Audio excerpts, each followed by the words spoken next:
A woman could stand beside the Tudor throne and still be disposable. She might guide alliances, soften negotiations, and steady a monarch's temper, yet remain unnamed in the official record. Protected, while useful. Condemned when convenient. Her influence moved in shadows, where law offered no shelter. Power welcomed her proximity but never granted her permanence. Tonight we step into those corridors to see how alliance, desire, and silence shaped her rise, and her quiet disappearance. So, before you feel comfortable, take a moment to like the video and subscribe to the channel. Only if your heart truly wants to. If you do like it, leave a little comment letting me know what time it is where you are. Now, dim the lights. Adjust the pillow to fit your head. Turn on a fan to create a relaxing atmosphere. And let's begin this journey together tonight. If one were to observe the court of Tudor England, not as a spectator of romance, but as a student of power, the presence of a royal mistress would appear less like passion and more like policy. She did not enter the palace as an accident of affection. She entered as a possibility. At first glance, she seemed to exist within the private world of the king. Her chambers were smaller than the queen's. Her name was not spoken in official ceremonies. No crown rested upon her head. Yet men who governed counties and commanded armies began to notice where she stood during feasts and how often she was summoned after dusk. Nothing in Tudor politics was isolated from family interest. When a woman attracted royal attention, her relatives rarely treated it as mere sentiment. Fathers secured positions at court long before intimacy deepened. Brothers appeared more frequently in tournaments, councils, and hunting parties. Cousins drifted toward administrative roles. Advancement moved quietly, but deliberately, as though carried on a current that could not be openly acknowledged. An affair, in this setting, was rarely just an affair. It functioned as leverage. It created access. It altered calculations inside rooms where decisions were made. A nobleman seeking favor might approach not the king directly, but the woman who could soften him. A rival faction might measure its strength not by military numbers, but by how close its allies stood to her. The appearance of a mistress could disturb a balance that had seemed stable for years. A queen represented continuity. She embodied inheritance, diplomacy, and religious legitimacy. Her marriage was negotiated across borders or estates with careful deliberation. Her family was known. Her status was secure under the law. A mistress carried none of those protections. Yet she could influence outcomes in ways the queen sometimes could not. Her conversations were private, her counsel informal, her access is immediate. In a court built on ceremony and hierarchy, intimacy bypassed structure. That bypass created tension. Courtiers recalculated loyalties. Invitations shifted. Minor appointments began to cluster around certain surnames. Men who had once held unquestioned influence felt the ground shift beneath them. They could not accuse openly. They could not protest without exposing their insecurity. Instead, they watched. The woman herself may have believed she was simply favored. She may have imagined that charm or personality had lifted her. But behind her presence stood ambition broader than her own. Families understood opportunity. In Tudor England, lineage defined survival. Land meant security. Titles ensured legacy. A daughter's closeness to the king could translate into estates that would remain within the family for generations. Even a temporary favor might secure marriages for siblings or financial protection for aging parents. Emotion existed, but it was not central. Personal feeling was placed beneath strategic purpose. If affection aligned with advantage, it was welcomed. If it threatened long-term ambition, it was restrained or redirected. The court was not naive. It was understood that desire could be useful. It was also understood that usefulness could expire. The arrival of a mistress could unsettle established alliances. A noble house previously aligned with the queen's kin might find itself displaced. Promises made quietly over the years could dissolve within a season.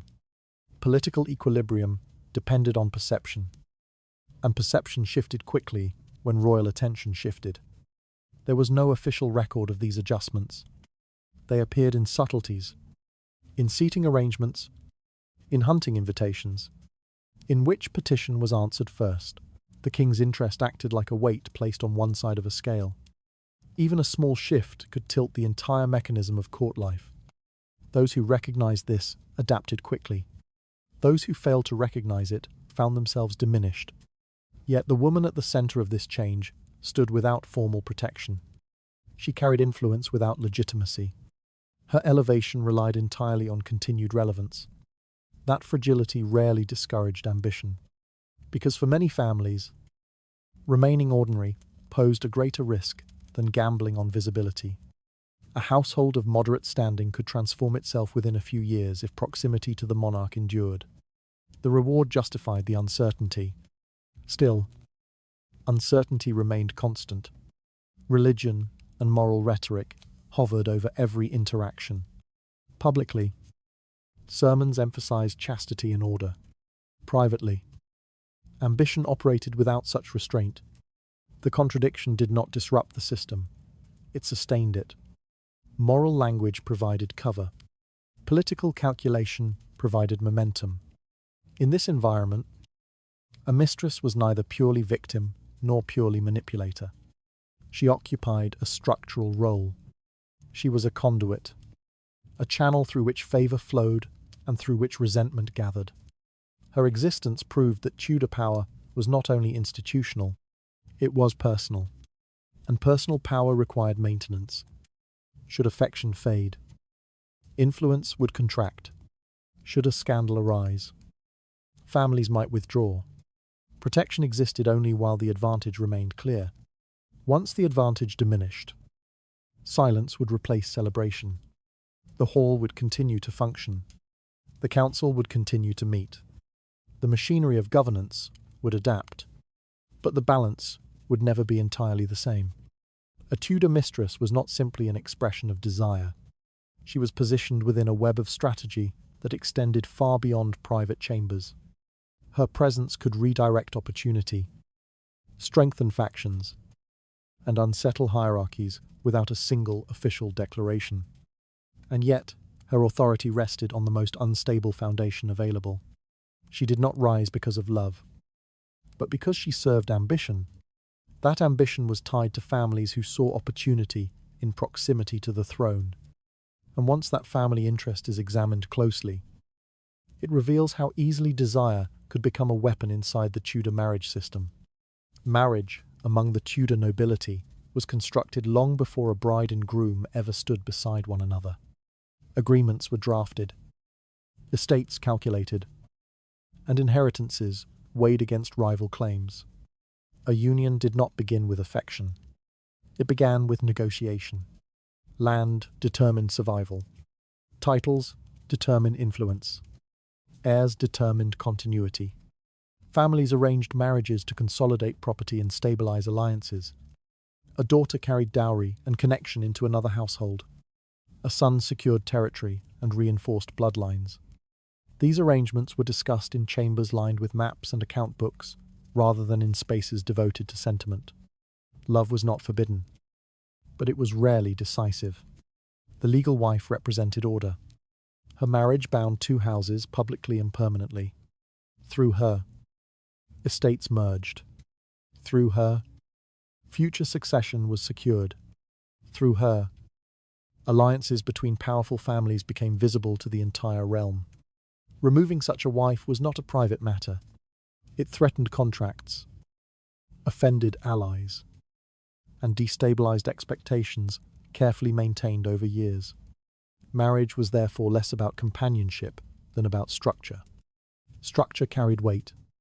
Within that framework, the appearance of a mistress did not destroy the system immediately. Instead, she introduced a parallel channel of influence, where marriage operated through documents and witnesses. Intimacy operated through access. Access could achieve what formal agreements could not. A nobleman might remain bound legally to his wife, while seeking counsel elsewhere. Private conversations could soften positions hardened during public debate. An estate dispute might be reconsidered after a quiet suggestion offered in confidence. An appointment might be granted more swiftly because affection reduced resistance. The mistress did not replace the wife. She circumvented the rigidity of the alliance. This circumvention mattered because noble marriages were often constrained by obligation. A husband could not easily alter property settlements once signed.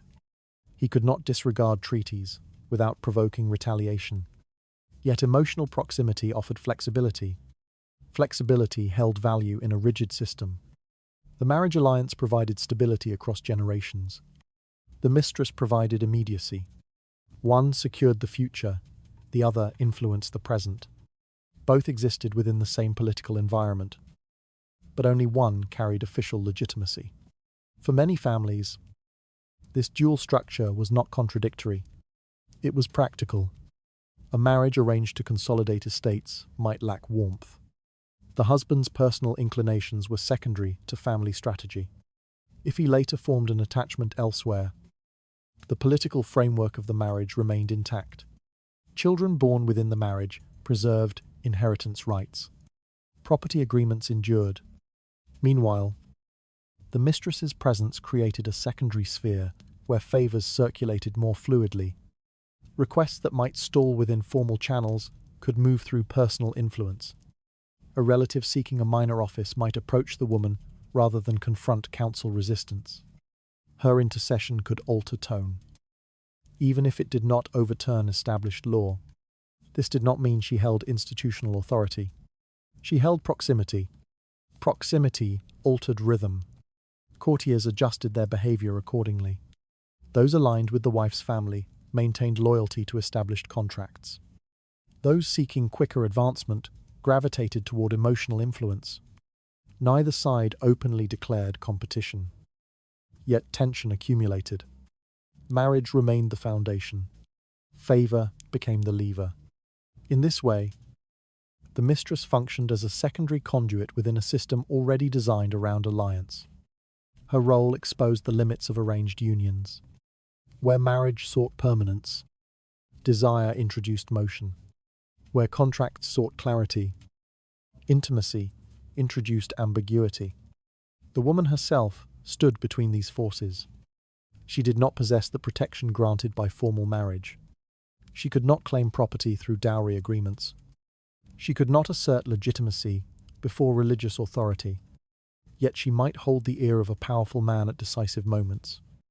That ear could redirect opportunity. Families understood this distinction. Some guarded the sanctity of marriage fiercely, knowing that alliances depended upon it. Others recognized the advantage of informal channels and maneuvered accordingly. Neither approach rejected the political nature of marriage. Both operated within it. Because at its core, noble marriage was never purely personal. It was an instrument designed to reinforce land ownership, secure lineage, and stabilize influence. Within such an environment, emotion rarely dictated outcome. It was tolerated only when it did not disrupt larger interests. The mistress emerged not as a rebellion against that system, but as an adaptation to it. She represented a flexible extension of power within a structure otherwise bound by contract. She allowed influence to flow where documents could not easily move. Yet this flexibility came without security. Marriage endured through law. Intimacy endured only through attention. When attention faltered, the secondary channel closed. Thus, the existence of a mistress did not contradict the political marriage. It revealed its limitations. It showed that even the most carefully arranged alliance could not contain all forms of influence.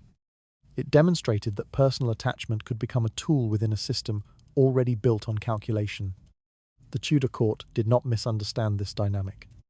It accepted it quietly, because power rarely travels through a single path. Noble marriage was engineered to protect land and lineage rather than nurture affection. Into that rigid alliance stepped the mistress, offering a more flexible route for influence.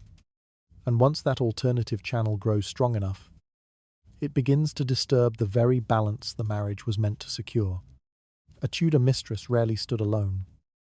Even when she appeared solitary beside the throne, behind her presence in the royal chambers stood a household that understood exactly what proximity to power could achieve. Her elevation was never interpreted as purely personal. It was assessed as an opportunity. Families did not measure affection. They measured advancement. They measured security. When a daughter attracted royal attention, her father recalculated his position within the court hierarchy.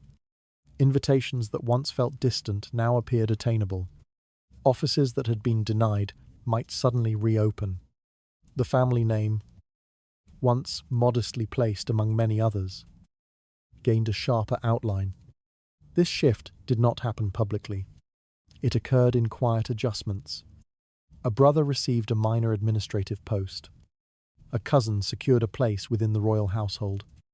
A land dispute that had lingered unresolved tilted gently in their favour. None of these changes required a proclamation. They required access. Access flowed through the woman. The relationship itself remained private in form, but its consequences were visible in the distribution of favour. Families understood this distribution intimately. They encouraged decorum, patience, and careful visibility. They discouraged recklessness. They knew that the advantage depended on duration. In Tudor England, land was protection. Without estates, a family's influence diminished rapidly. Without an office, income narrowed. Without royal acknowledgement, even noble birth could erode. A connection to the monarch functioned as a shield against stagnation. That shield, however, required maintenance. Relatives positioned themselves near centres of decision-making. They attended court more frequently. They aligned with factions that appeared sympathetic to the woman's presence. They avoided open arrogance. Aware that sudden ascent provoked resentment, resentment was constant in court life. Established houses observed newcomers. When a previously unremarkable surname began to appear repeatedly in appointments, suspicion replaced coincidence. Influence was rarely invisible for long. Rivals charted patterns through grants of land. Marriages arranged within a single season, and military commissions awarded unexpectedly. The woman at the centre of this expansion bore both privilege and burden. Her personal conduct became strategic. A misstep might not only damage her standing, but also jeopardize her relatives' advancement. She carried the weight of collective ambition in every public appearance. Her composure reassured allies. Her restraint calmed anxiety. Her proximity sustained expectation. The court recognized that affection could alter trajectories. A private audience could influence a tax decision. A softened mood might result in a pardon. A request introduced indirectly through intimacy could bypass formal resistance. These shifts, subtle yet powerful, translated into tangible benefits for those connected to her. Families acted quickly while favour endured. Estates were transferred without delay. Marriage negotiations for siblings accelerated. Titles were secured while the opportunity remained viable. No prudent household assumed permanence. They understood that emotional favour lacked contractual protection. Marriage alliances endured through law. Mistress-based advancement endured through attention. Attention was unstable. If the monarch's interest shifted, the family's elevation could stall. Offices might not be renewed. Invitations might thin. Allies might reconsider alignment. In such moments, proximity transformed from an asset to a liability. Families prepared contingencies. They maintained secondary alliances outside the immediate circle of favour. They avoided overextension when possible. They calculated how to retreat gracefully if necessary. Survival within Tudor politics demanded flexibility equal to ambition. The private relationship thus extended far beyond two individuals. It formed a network of expectation and calculation. The woman embodied access, but the structure behind her managed its exploitation. Her rise symbolized potential. Her decline threatened exposure. For many households of moderate standing, the gamble appeared justified. Remaining obscure offered little promise. aligning with power, even informally, created pathways otherwise inaccessible. The difference between stagnation and transformation could hinge on sustained proximity, yet the very visibility that brought advantage invited scrutiny. Rival families whispered of overreach. They questioned the merit of rapid promotion. They framed advancement as manipulation rather than competence.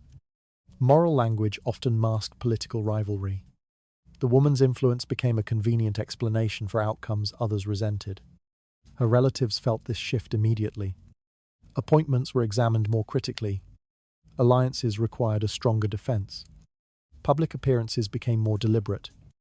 Every gesture carried amplified meaning because it represented not only personal status, but collective ambition.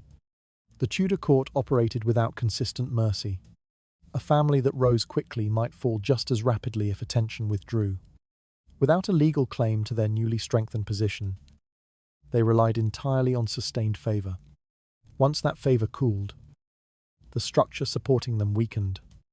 The woman at the centre of this system might perceive affection. Her family perceived the strategy. Both perspectives could coexist.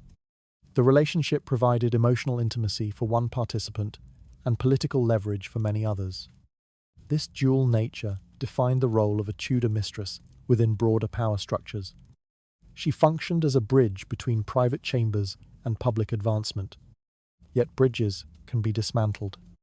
If a scandal erupted or interest waned, her family's calculation reversed. Protection contracted. Distance reappeared.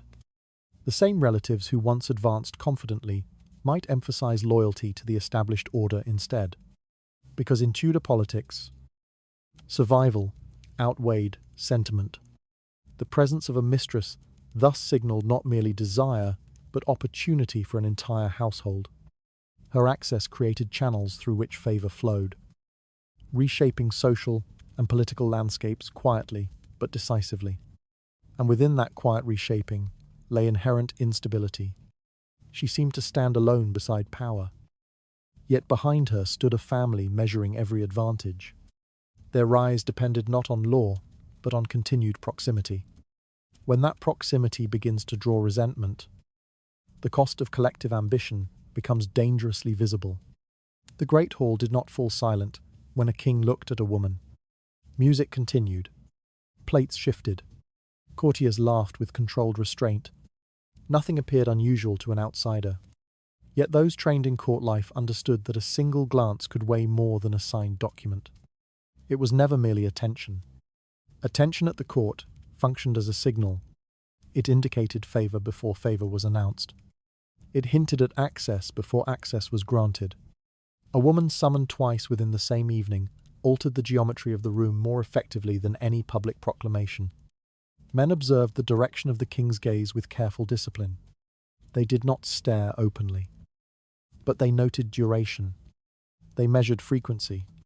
They tracked which faces softened under candlelight and which stiffened. A glance could imply elevation. Elevation suggested an opportunity. Opportunity extended beyond the woman herself. Her family, if present within the hall, would register the shift immediately. A father's posture straightened slightly. A brother maintained composure while recalculating expectations. Relatives positioned near the edges of influence felt a subtle warmth, as though proximity to the throne had extended outward by a few deliberate steps. Such moments rarely arrived by accident. Introductions had been arranged carefully. Appearances timed precisely. Gowns selected with restraint rather than extravagance. Every detail signalled respect without presumption. A calculated modesty often proved more effective than overt ambition. The court rewarded suggestion more than demand. Once attention settled, patterns began to change. Invitations arrived more frequently. A name appeared on guest lists for private hunts. Access to restricted corridors expanded quietly. None of these adjustments required formal explanation. They required recognition. Recognition carried weight within Tudor politics. It suggested that a woman might serve as an intermediary, that her words, spoken in quieter chambers, might influence decisions made the following morning. that her presence might soften resistance to a request otherwise dismissed. Families did not need confirmation. They needed consistency. If the glance repeated across evenings, confidence strengthened. A household once cautious grew bolder. A petition delayed for months might be presented again. A marriage proposal for a younger sibling might be accelerated. Plans previously considered unrealistic entered the discussion with renewed seriousness. The hall itself remained unchanged. Tapestries hung as before. Candles burned steadily. Wine flowed across polished tables. Yet beneath the surface, calculation intensified. Rival families observed the same glance. They interpreted it differently. Where one house saw advancement, another saw encroachment. Influence, once balanced delicately across alliances, tilted slightly. Even a small tilt demanded a response. Political equilibrium depended upon predictability. A new center of intimacy disrupted that predictability. Men whose authority had seemed secure found themselves questioning whether their advice would carry equal weight tomorrow. A woman's presence beside the throne did not rewrite law, but it complicated expectations. That complication bred unease. The woman herself might perceive only warmth. She might interpret the glance as affirmation, as admiration, as simple preference. Yet within Tudor court life, preference rarely remained private. It translated into consequence. Consequence moved swiftly. A recommendation made in confidence could alter an appointment. A softened mood might grant pardon. A quiet endorsement might secure land. Each outcome reinforced the significance of the original glance. It was not about romance. It was about momentum. Momentum, once generated, was difficult to contain. Families acted quickly to secure an advantage, while visibility remained favorable. Estates were negotiated. Positions solidified. Alliances strengthened preemptively against anticipated opposition. Yet every ascent generated exposure. The more visible the connection, the sharper the scrutiny. Whispered doubts began circulating before any formal accusation. Observers questioned merit. They speculated about manipulation. Moral language often framed political rivalry, disguising resentment as virtue.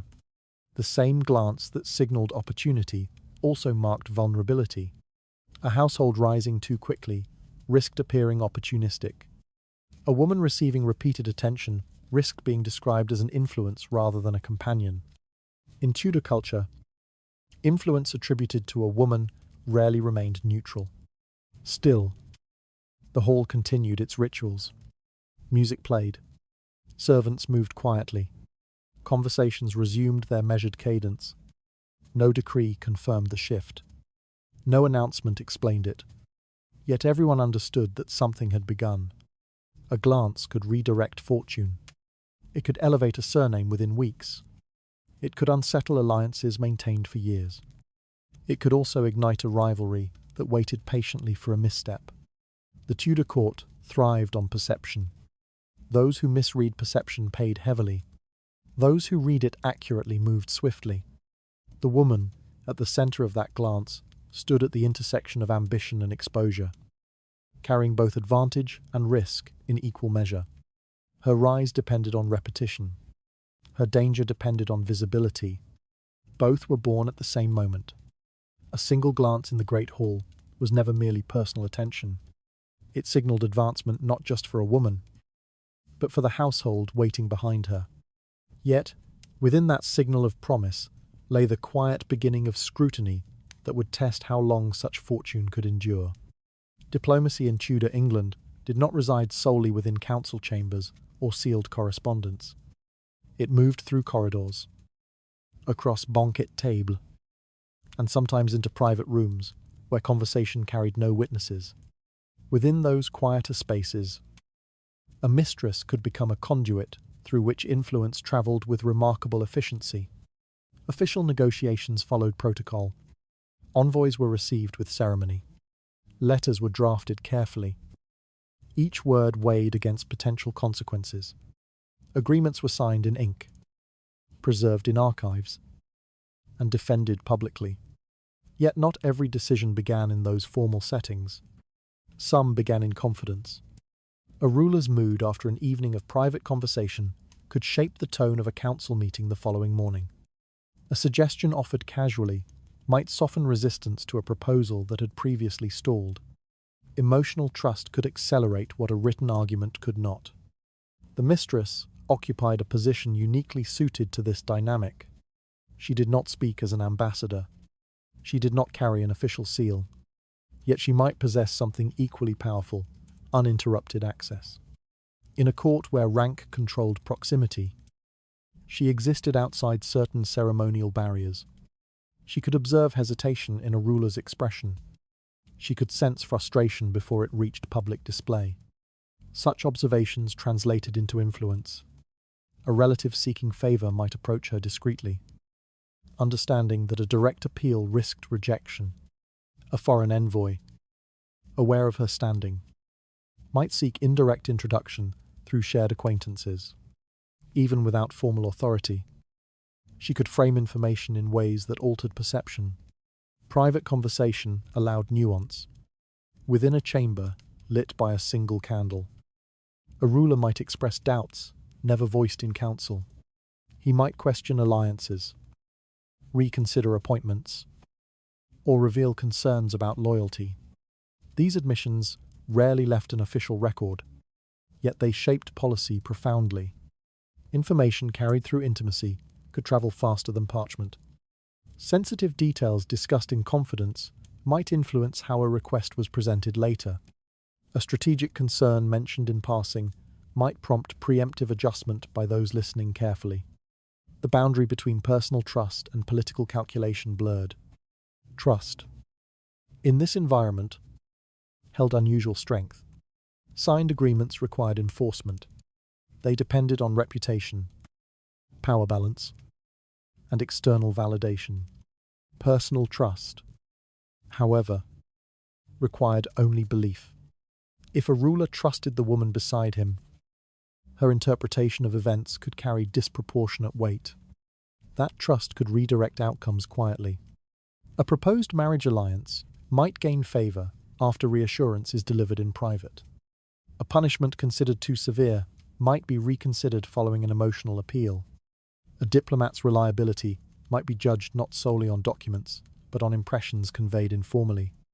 This did not mean the mistress replaced formal negotiation.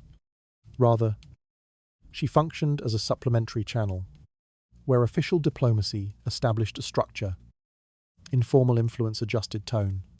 Tone often determined success. Families recognized the potential embedded within this role. They did not need her to command armies or draft treaties. They needed her to sustain trust. A word spoken at the right moment could achieve more than months of formal petitioning. Yet this position carried inherent danger, because influence exercised without a title invited suspicion. Rivals might interpret her involvement as manipulation rather than mediation. Failures in policy could be attributed to undue influence. If an alliance faltered, blame might settle upon the woman perceived as shaping decisions privately. The very access that empowered her exposed her. Still, the system tolerated this informal diplomacy because it functioned effectively. Tudor governance operated within rigid hierarchies, yet human emotion remained inseparable from decision-making. Personal comfort influenced judgment. Confidence encouraged boldness. Doubt delayed action. The mistress existed within that emotional sphere. Her presence allowed political matters to pass through personal filters. She might temper her anger. She might encourage resolve. She might present sensitive information in ways that felt less confrontational. In doing so, she shaped the trajectory without appearing in official documents. The court understood this influence, even if it did not acknowledge it openly. When a ruler emerged from private chambers and reversed a stance previously defended, observers noted the shift. They traced it not to new evidence, but to proximity. They adjusted strategies accordingly, sometimes seeking alignment with her, sometimes preparing resistance. Influence without office remained fragile. If trust weakened, access diminished. Once excluded from private conversation, her ability to mediate evaporated quickly. The diplomatic channel closed as quietly as it had opened. Yet while it endured, it operated with subtle efficiency. A mistress could never claim credit publicly.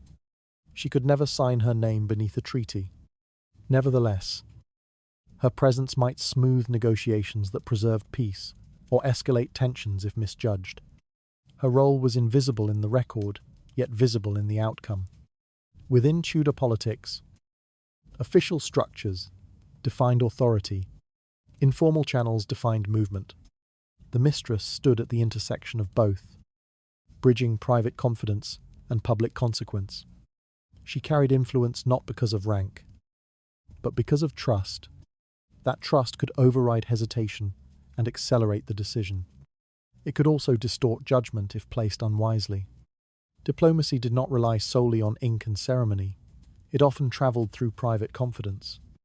In that quiet space, a mistress could guide tone and influence direction without holding office. When personal trust begins to outweigh formal treaty, the consequences of misjudgment become far more difficult to contain. Royal favour in Tudor England rarely remained confined to private chambers. Once granted, it radiated outward, altering behaviour across the entire court. A king's preference did not exist in isolation. It carried administrative consequences. Courtiers observed patterns before they acknowledged them. When a woman received repeated invitations to dine near the throne, men adjusted their approach. When she was seen walking beside the king in the gardens more than once within a week, calculation intensified. Even subtle changes in seating arrangement suggested hierarchy shifting beneath the surface. Favour created gravity. Officials who once directed their petitions exclusively toward the council began seeking indirect access. A conversation framed gently in her presence might reach the monarch at a more receptive moment. A request dismissed formally might return through personal appeal. Ambition adapted quickly. A minister who sensed opportunity might align himself discreetly with her household. Gifts were delivered with careful moderation. Assistance was offered in minor matters to build goodwill. Access was cultivated patiently rather than demanded openly. The mistress did not need to declare authority. Authority accumulated around her. Over time, patterns became visible. Certain surnames appeared more frequently in new appointments. Promotions clustered among those known to stand near her circle. Minor offices, though seemingly insignificant, formed networks of loyalty.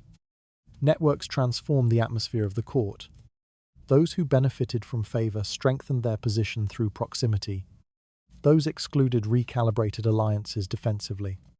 Rival factions formed without public acknowledgement. Tension surfaced in small gestures, withheld information, delayed responses, measured politeness, masking suspicion. The political sphere grew sensitive to emotion, because if a king's mood could be influenced privately, then policy itself carried emotional undertones. A ruler irritated after a disagreement might respond harshly in council. A ruler reassured in confidence might grant leniency where severity had been expected. Governance appeared stable on parchment. In practice, it was vulnerable to temperament. This vulnerability unsettled experienced officials. Men who preferred predictability recognized the instability inherent in personal influence. The law provided structure. Favour provided fluctuation. Fluctuation introduced fragility. When a decision appeared to favour one faction repeatedly, murmurs circulated about undue influence. No accusation needed to be explicit. Suggestion sufficed. The court understood the implication instinctively. The woman at the centre of this gravitational field might perceive only intimacy. She might not recognise how her presence reorganised loyalties. Yet courtiers measured every visible interaction. A longer conversation at a banquet. A shared carriage ride after evening prayers. A private audience granted without explanation. Each detail signalled alignment. Officials learned to navigate this environment carefully. Some courted favor cautiously, hoping to benefit without overexposure. Others resisted openly, relying on institutional authority to counterbalance informal influence. The result was division, not open conflict, but layered tension. Alliances hardened, trust narrowed. Those aligned in favor advanced rapidly. Those outside it fortified existing positions. The court remained orderly in appearance. Ceremonies proceeded. Documents were signed. Councils convened. Yet beneath the ceremony, political equilibrium became increasingly dependent on one individual's emotional inclinations. If the king's affection intensified, her influence expanded. If irritation replaced warmth, doors closed abruptly. The speed of change disoriented those who relied on consistency. For experienced statesmen, this unpredictability posed a risk. They understood that a system governed partly by mood required constant vigilance. Stability demanded distance from volatility, yet proximity promised advantage. The tension between caution and ambition defined daily conduct.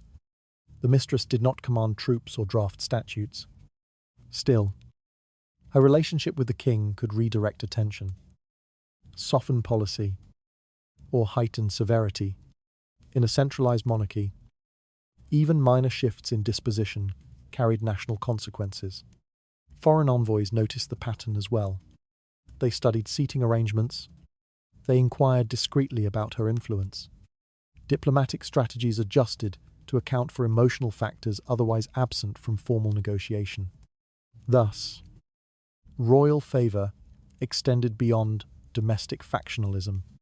It influenced the external perception of stability. If governance appeared guided by affection rather than deliberation, confidence weakened. The court's balance depended not solely on institutions, but on the steadiness of a single relationship. This concentration of influence made the political environment delicate. One disagreement could realign alliances. One scandal could dismantle networks built over months. Favor elevated swiftly. Favor withdrew silently. Both movements reshaped the court. In Tudor England, authority flowed from the monarch. When that authority is intertwined with personal attachment, the distinction between governance and intimacy is blurred. Officials adjusted, factions consolidated, and policy absorbed emotional undertones. The result was not chaos, but instability. A court dependent on favor operated efficiently while affection endured. When affection faltered, uncertainty spread quickly. The fragility of that system remained invisible until tested. Royal favor did not remain personal. It reorganized ambition across the court.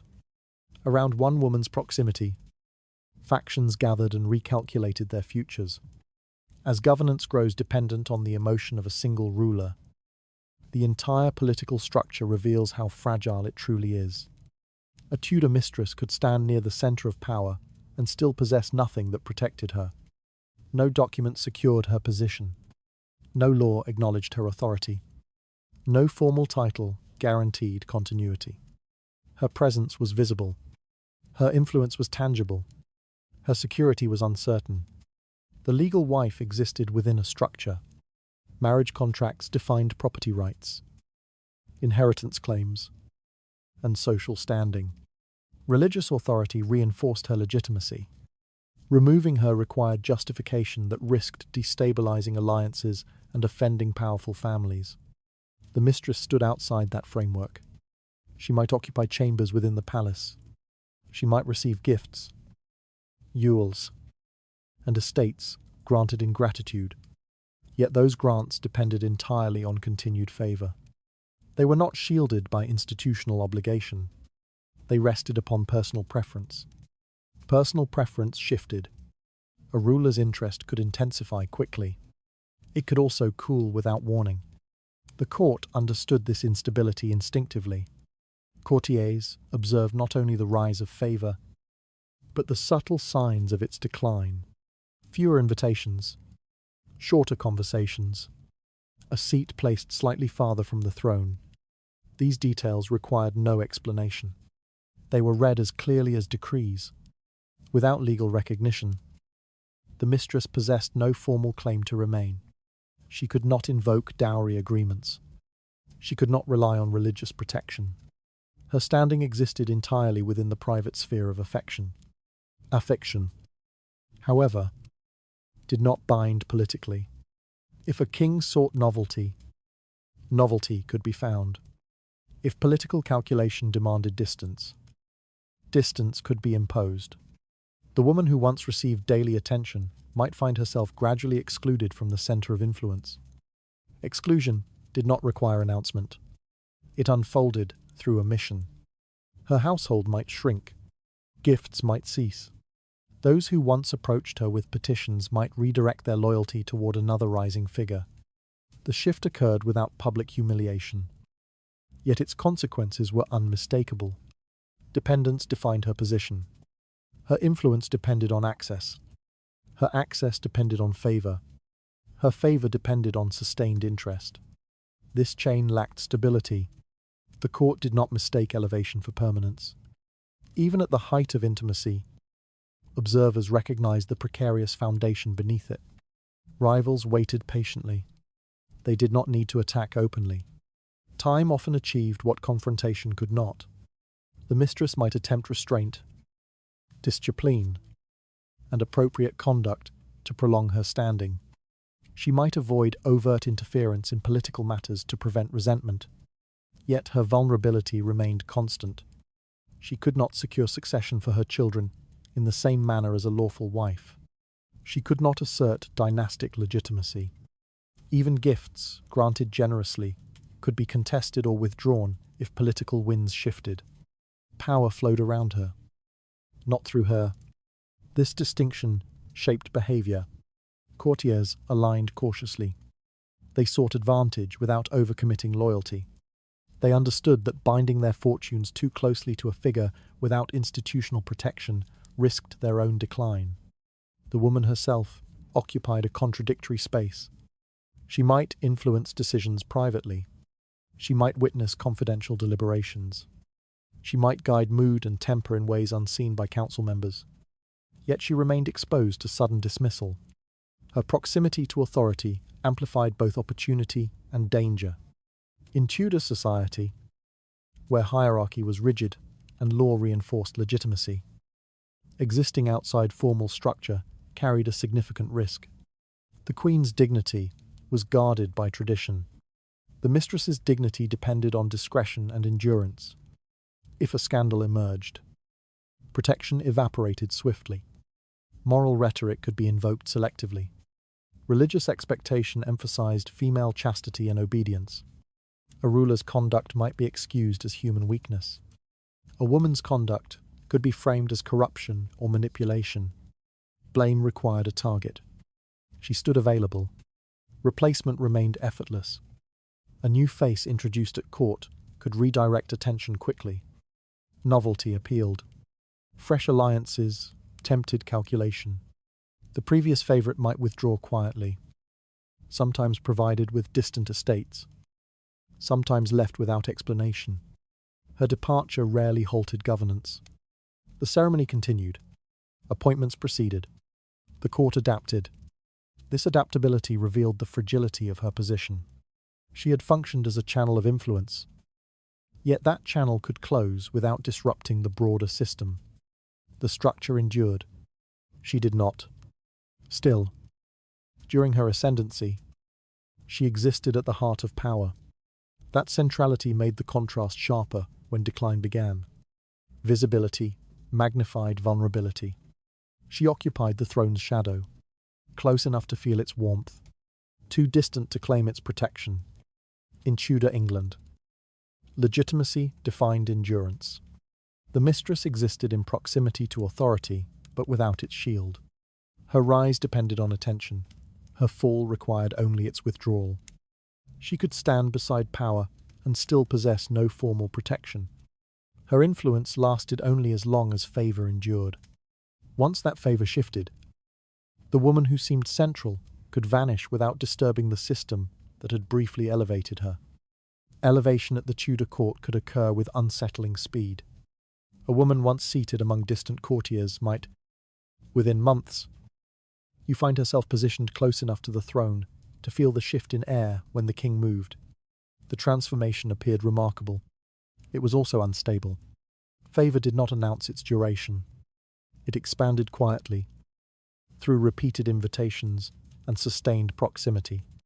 A jewel was placed at her throat, an estate granted under discreet language. A chamber was reassigned closer to the royal apartments.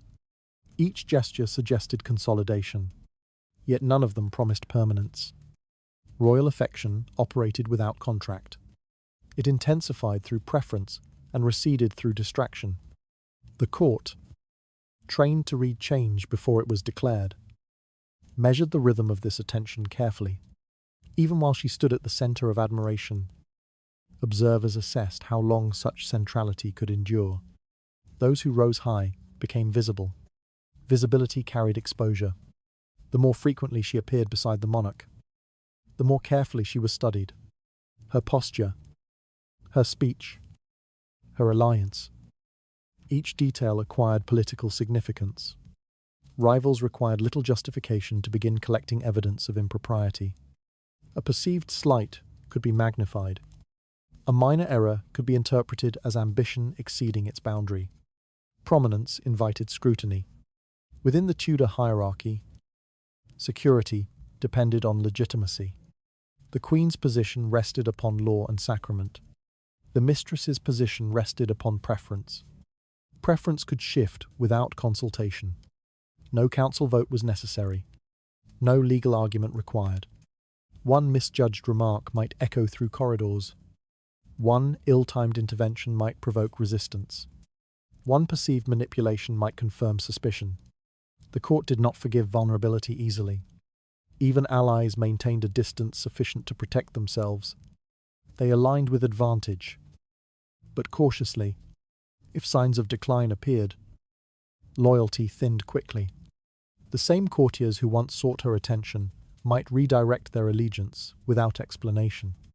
The woman herself often recognized the fragility of her ascent. Composure became discipline. Speech was measured. Public appearances were calibrated to avoid excess. She understood that prominence required restraint. Yet restraint could not guarantee safety, because elevation sharpened rivalry.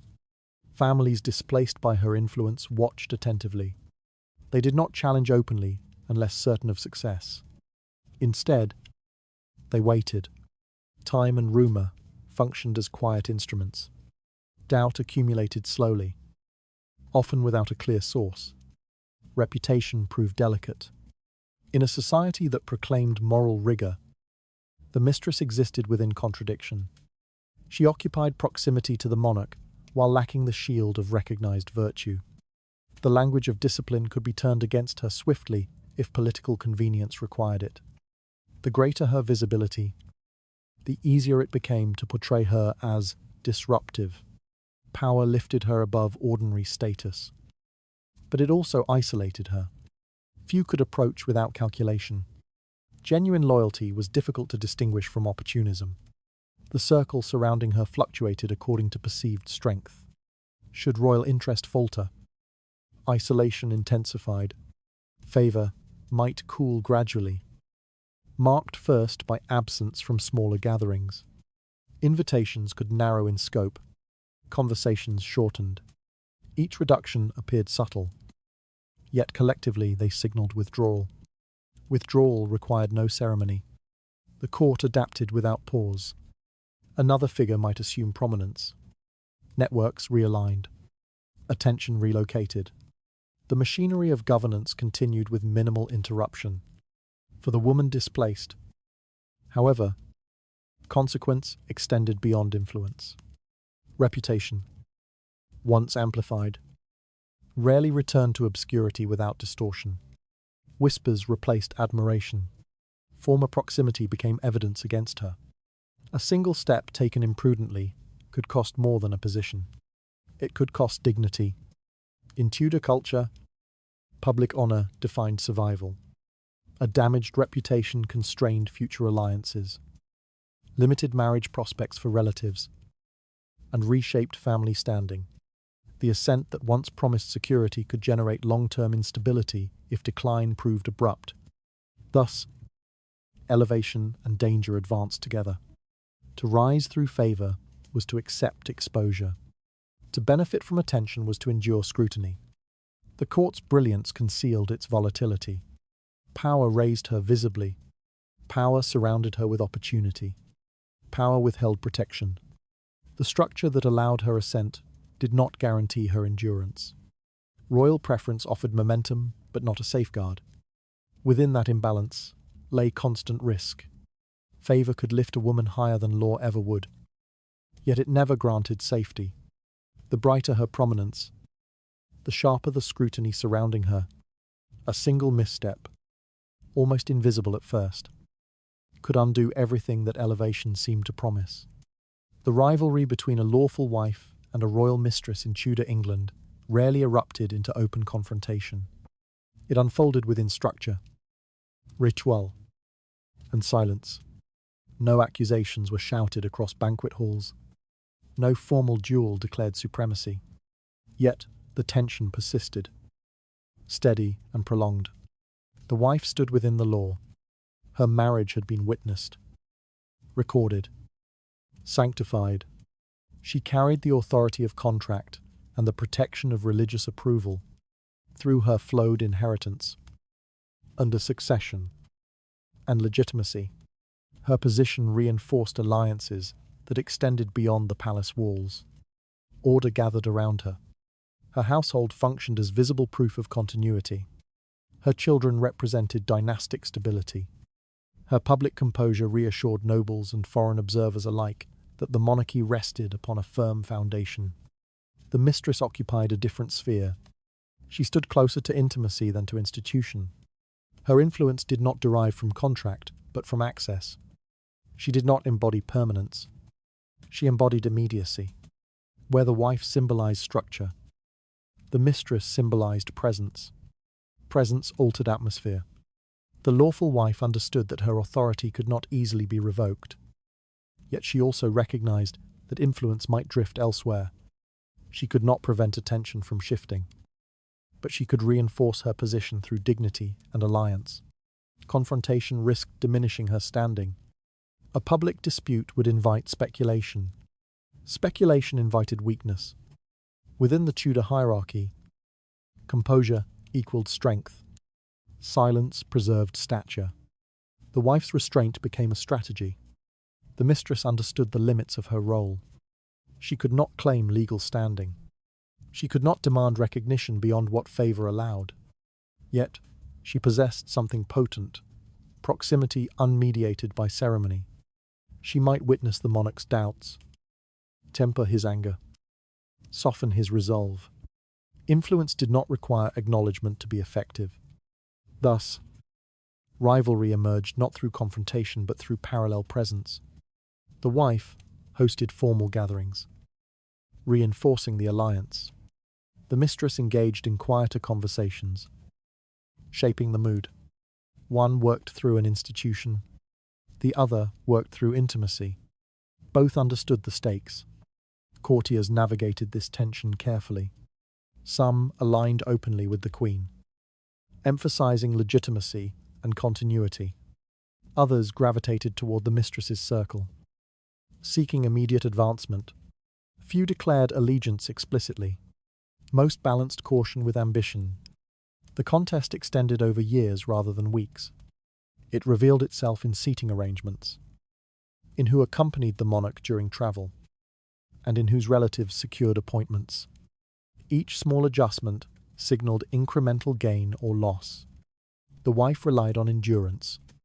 Her strength lay in structure. Marriage contracts bound estates and alliances, too deeply to unravel without consequence.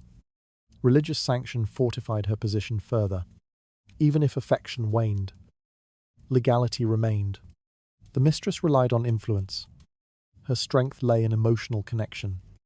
She could shape tone, redirect conversation, and influence perception within private space.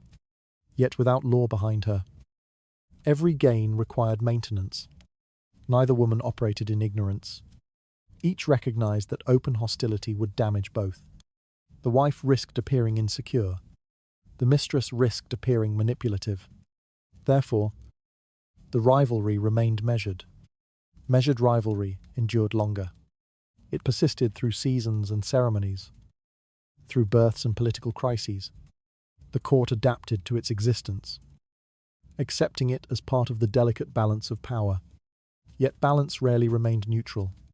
If the monarch's preference intensified, the mistress's sphere expanded. If political necessity demanded stability, the wife's authority strengthened. The pendulum shifted subtly, rarely settling permanently.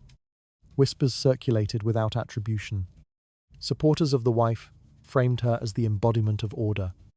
Supporters of the mistress framed her as a revitalizing influence. Language served factional interest while preserving surface decorum. The contest shaped governance indirectly. Policy decisions, appointments, and pardons carried undertones of allegiance. A recommendation supported by the wife's family might counterbalance a suggestion emerging from the mistress's circle. Compromise became common, not out of harmony, but out of tension. Both positions required discipline.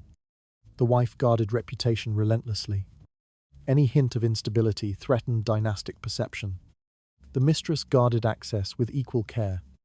Any sign of overreach invited backlash.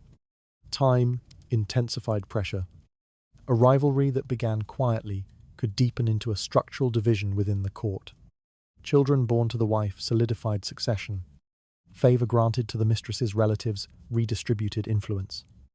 Neither sphere remained static. The struggle did not require raised voices. It required patience. Under candlelight, the court appeared unified. Ceremony masked complexity. Yet beneath polished ritual lay continuous recalculation between law and intimacy. The wife embodied permanence. The mistress embodied immediacy. Power oscillated between them. In Tudor England, authority did not reside solely in documents or solely in emotion. It moved between the two, sustained by tension that neither side could fully resolve. The lawful wife represented order, contract, and continuity, while the mistress embodied access and immediate influence. Their rivalry unfolded without spectacle, sustained by patience and calculation. Over time, this quiet contest shaped the court more profoundly than any public dispute ever could. Negotiation in the Tudor court did not always unfold across long tables covered with maps and sealed documents. It often moved quietly through proximity, through suggestion, through the weight of a presence that did not need to speak loudly to be effective. Within that environment, a mistress could function as a subtle instrument of pressure. She did not draft treaties. She did not preside over councils, yet her nearness altered calculation. Soft advantage carried its own force. A ruler, inclined to listen in private, might reconsider a position that had seemed fixed in public. A suggestion introduced gently, framed as concern rather than demand, could temper resistance more effectively than argument. Those who understood this dynamic learned to approach influence indirectly. Confrontation risked failure. Indirect appeal offered a possibility. When an office became vacant or a military commission awaited assignment, competition intensified. Candidates presented credentials formally, but many also sought alternative routes. If a mistress was known to enjoy trust, her ear became valuable. A word spoken at the right moment could redirect attention. It did not need to resemble a command. It could appear as curiosity. It could arrive as a question about a man's loyalty or competence. It could be framed as reassurance about another's reliability. Tone shaped perception. Perception shaped the decision. Courtiers recognized that personal closeness created an opportunity to influence mood. A ruler fatigued by debate might respond more readily to a perspective offered in private calm. Frustration expressed during the council might soften by evening. Within that softening lay potential leverage. This leverage did not require a threat. It relied on familiarity. families seeking advancement calculated accordingly. Rather than confront resistance openly, they might encourage a relative to secure private favor first. Once emotional trust existed, formal negotiation became easier. Objections encountered less force. Appointments proceeded with less scrutiny.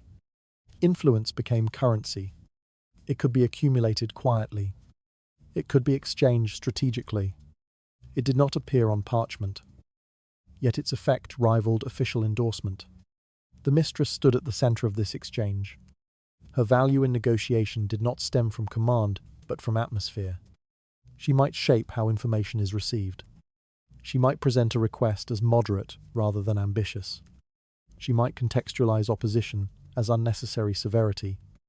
These adjustments required discretion. Too visible an intervention invited suspicion. Too forceful a recommendation suggested manipulation. The most effective pressure remained almost invisible, woven into ordinary conversation. Rival factions understood this mechanism. If appointments repeatedly favored those connected to her circle, resentment hardened. Opponents framed outcomes as favoritism rather than merit. The line between persuasion and interference blurred easily. Yet the system tolerated such ambiguity because political negotiation was rarely neutral. Every decision carried implications for land, income, and prestige. Soft pressure provided a means to navigate resistance without public conflict. In this way, personal influence became capital. Capital could be invested in strategic moments. It could be withheld to preserve stability. It could also depreciate rapidly if trust weakened. The mistress herself bore risk in this role. If a recommended candidate failed, blame could return to her. If a decision sparked controversy, her involvement might be scrutinized. Influence amplified both success and consequence. Still, for many families, the potential reward justified exposure. A younger son might secure a governorship. A contested estate might be resolved favorably. A diplomatic hesitation might ease. Each instance reinforced the perception that proximity equaled advantage. The Tudor court operated within a formal hierarchy, yet it depended heavily on human relationships. Authority flowed from the monarch, but access determined how that authority was exercised. Negotiation thus required more than argument. It required placement. Placement defined leverage. A mistress did not replace institutional power. She redirected its emphasis. Her presence could transform negotiation from a rigid contest into an adjustable conversation. She functioned as a channel through which ambition moved more quietly. This quiet movement proved potent. Officials who ignored it risked stagnation. Those who overused it risked exposure. Balance determined survival. In a monarchy where the sovereign's will defines the outcome, influencing that will indirectly could prove decisive. The distinction between persuasion and pressure remained subtle, often unrecorded, yet its consequences were tangible. Appointments altered careers. Favors reshaped fortunes. Private words redirected public policy. The mistress existed within this delicate structure, embodying leverage without mandate. Her influence could not be codified, yet it operated persistently. Her closeness created a form of pressure that required no formal demand. A single suggestion could redirect appointments and alter trajectories. In a court where personal trust carried political weight, influence itself became a form of currency capable of reshaping negotiation. Desire in Tudor England was never discussed as a private matter alone. It was measured against doctrine, against expectation, against a moral framework that placed particular weight upon women. Within that framework, judgment rarely fell evenly. The language of virtue-filled sermons, obedience, chastity, restraint, these ideals defined the acceptable boundaries of female conduct. A lawful wife was praised for modesty and silence. Her dignity strengthened the image of household order. Her discipline reassured society that hierarchy remained intact. The mistress existed outside that reassurance. Her proximity to power, while tolerated in practice, conflicted with public rhetoric, though the court might accommodate her presence. Moral discourse framed such intimacy as a deviation. The tension between acceptance and condemnation remained constant. Men occupied a different position within this equation. A ruler's indulgence could be described as human weakness. It might be criticized privately, but it rarely destroyed authority. Masculine desire was treated as flawed but forgivable. Political necessity often overshadowed moral scrutiny. The woman bore a heavier consequence. If instability emerged at court, observers sought an explanation. Policy failures, financial strain, or diplomatic missteps could be attributed conveniently to undue influence. Blame travelled toward the most vulnerable figure. The mistress offered a visible target. Her intimacy with the monarch made her accessible to accusation. Her lack of legal status made defense difficult. The same closeness that granted influence rendered her suspect. Whispers rarely needed evidence. A failed appointment might be framed as favoritism. A controversial decision might be attributed to manipulation, even without proof. Repetition created perception. Perception shaped reputation. Reputation defined survival. Within Tudor society, moral expectations operated as social enforcement. Women were expected to embody purity and submission. Deviation invited scrutiny disproportionate to male counterparts. A ruler might retain sovereignty after a scandal.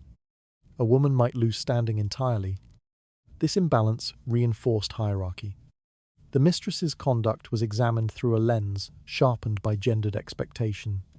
Her speech, her atta, and her associations acquired symbolic weight. If she appeared confident, she risked being labelled ambitious. If she appeared withdrawn, she risked appearing calculating. No posture guarantees safety. The court's tolerance of her presence did not equate to endorsement. It represented accommodation within political reality. Public morality and private practice coexisted uneasily. Religious authority amplified this tension. Clerics preached discipline, while nobles navigated complexity. The contradiction did not dismantle the system, it sustained it. Moral language could be invoked selectively when convenient, if removal became necessary. Righteousness, justified. A ruler's withdrawal of favour might be framed as moral correction rather than political adjustment. The narrative could shift quickly from admiration to condemnation. The mistress transformed from a trusted companion to a cautionary example.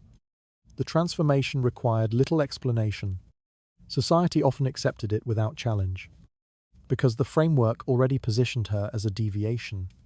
Families connected to her understood this risk. They encouraged discretion, appropriate conduct, and visible modesty. They knew that a single scandal could activate moral outrage disproportionate to circumstance. Outrage provided cover for political repositioning. Rivals might cloak ambition in virtue. Accusation became an instrument. Public censure reinforced private strategy. Meanwhile, the monarch's authority remained largely intact. Even in moments of controversy, sovereignty endured. The woman's status did not. The asymmetry revealed how deeply moral expectation intersected with gender and power. Desire was never neutral. In men, it could be contextualized. In women, it could be weaponized. The mistress thus inhabited a space where influence coexisted with vulnerability. She could guide policy quietly, yet she stood perpetually at risk of being framed as a corrupting presence. The moral code did not operate abstractly. It functioned as a mechanism. Mechanism sustained order by concentrating blame. This concentration preserved hierarchy. By isolating perceived transgression within a female figure, the broader system avoided destabilization. Authority remained centralized. Responsibility shifted outward. The woman bore consequence for dynamics she did not design. Her existence exposed the contradiction between the proclaimed virtue and the practiced politics. Yet the contradiction rarely resulted in reform. It resulted in punishment. Visibility intensified risk. The more prominent her influence, the easier it became to portray her as a source of disorder. Her ascent might inspire admiration briefly. Her decline might inspire condemnation swiftly. Within Tudor culture, morality and politics intertwined closely. Judgment is rarely separated from calculation. The mistress functioned at the intersection of both, absorbing tension that preserved broader stability. Moral standards in Tudor England weighed heavily upon women. While men often escaped equivalent scrutiny, the mistress's intimacy with power made her a convenient symbol of excess or corruption. In a court eager to preserve order, she could be transformed from a favoured companion into an embodiment of moral failure with unsettling speed. The same act could unfold within the same chamber, under the same candlelight, and produce two entirely different outcomes. In Tudor England, conduct did not exist in isolation from hierarchy. It was interpreted according to position. A monarch's desire might be described as weakness, indulgence, or temperament. None of these descriptions required removal from power. Authority absorbed fault. Sovereignty endured. The woman involved did not possess such insulation. Her role lacked a legal foundation. Her presence depended on acceptance that could dissolve without explanation. The behavior that elevated her in one season could condemn her in the next. Power altered consequence. A man who strayed from marital expectation retained property, title, and command. His lapse might invite criticism, but it did not dismantle his legitimacy. Advisors remained in place. Councils continued to convene. A woman in similar proximity faced a different calculation. If the scandal intensified, she could be excluded from court. Invitations might cease. Conversations might fall silent when she entered. Withdrawal occurred gradually, then completely. Society framed this divergence as a natural order. Authority was associated with masculinity, while vulnerability was attached to femininity. The imbalance appeared so familiar that few questioned its fairness. It functioned as an assumption rather than a policy. Public narrative reinforced the pattern. When rumours circulated, language shifted subtly. The monarch was portrayed as misled or distracted. The woman was portrayed as influence itself. Responsibility condensed around her presence. Condensation protected structure. By attributing disruption to a single figure, the broader hierarchy remained stable. Reform was unnecessary if the fault lay in individual excess. Removal of the individual restored the appearance of balance. This mechanism repeated across households and courts. A husband might recover reputation after impropriety. A woman rarely did. Her name could become shorthand for scandal. Her relatives might experience diminished opportunity. Her authority narrowed to one dimension. The divergence shaped behavior. Women connected to power learned restraint. They calculated gestures carefully. They understood that tolerance extended only so far. Visibility invited scrutiny. Men learned a different lesson. Their authority provided resilience. They might face opposition or criticism, yet institutional backing remained. Law and inheritance sustained their position even amid controversy. Thus, identical intimacy generated unequal aftermath. The court accepted this pattern not because it was hidden, but because it aligned with expectation.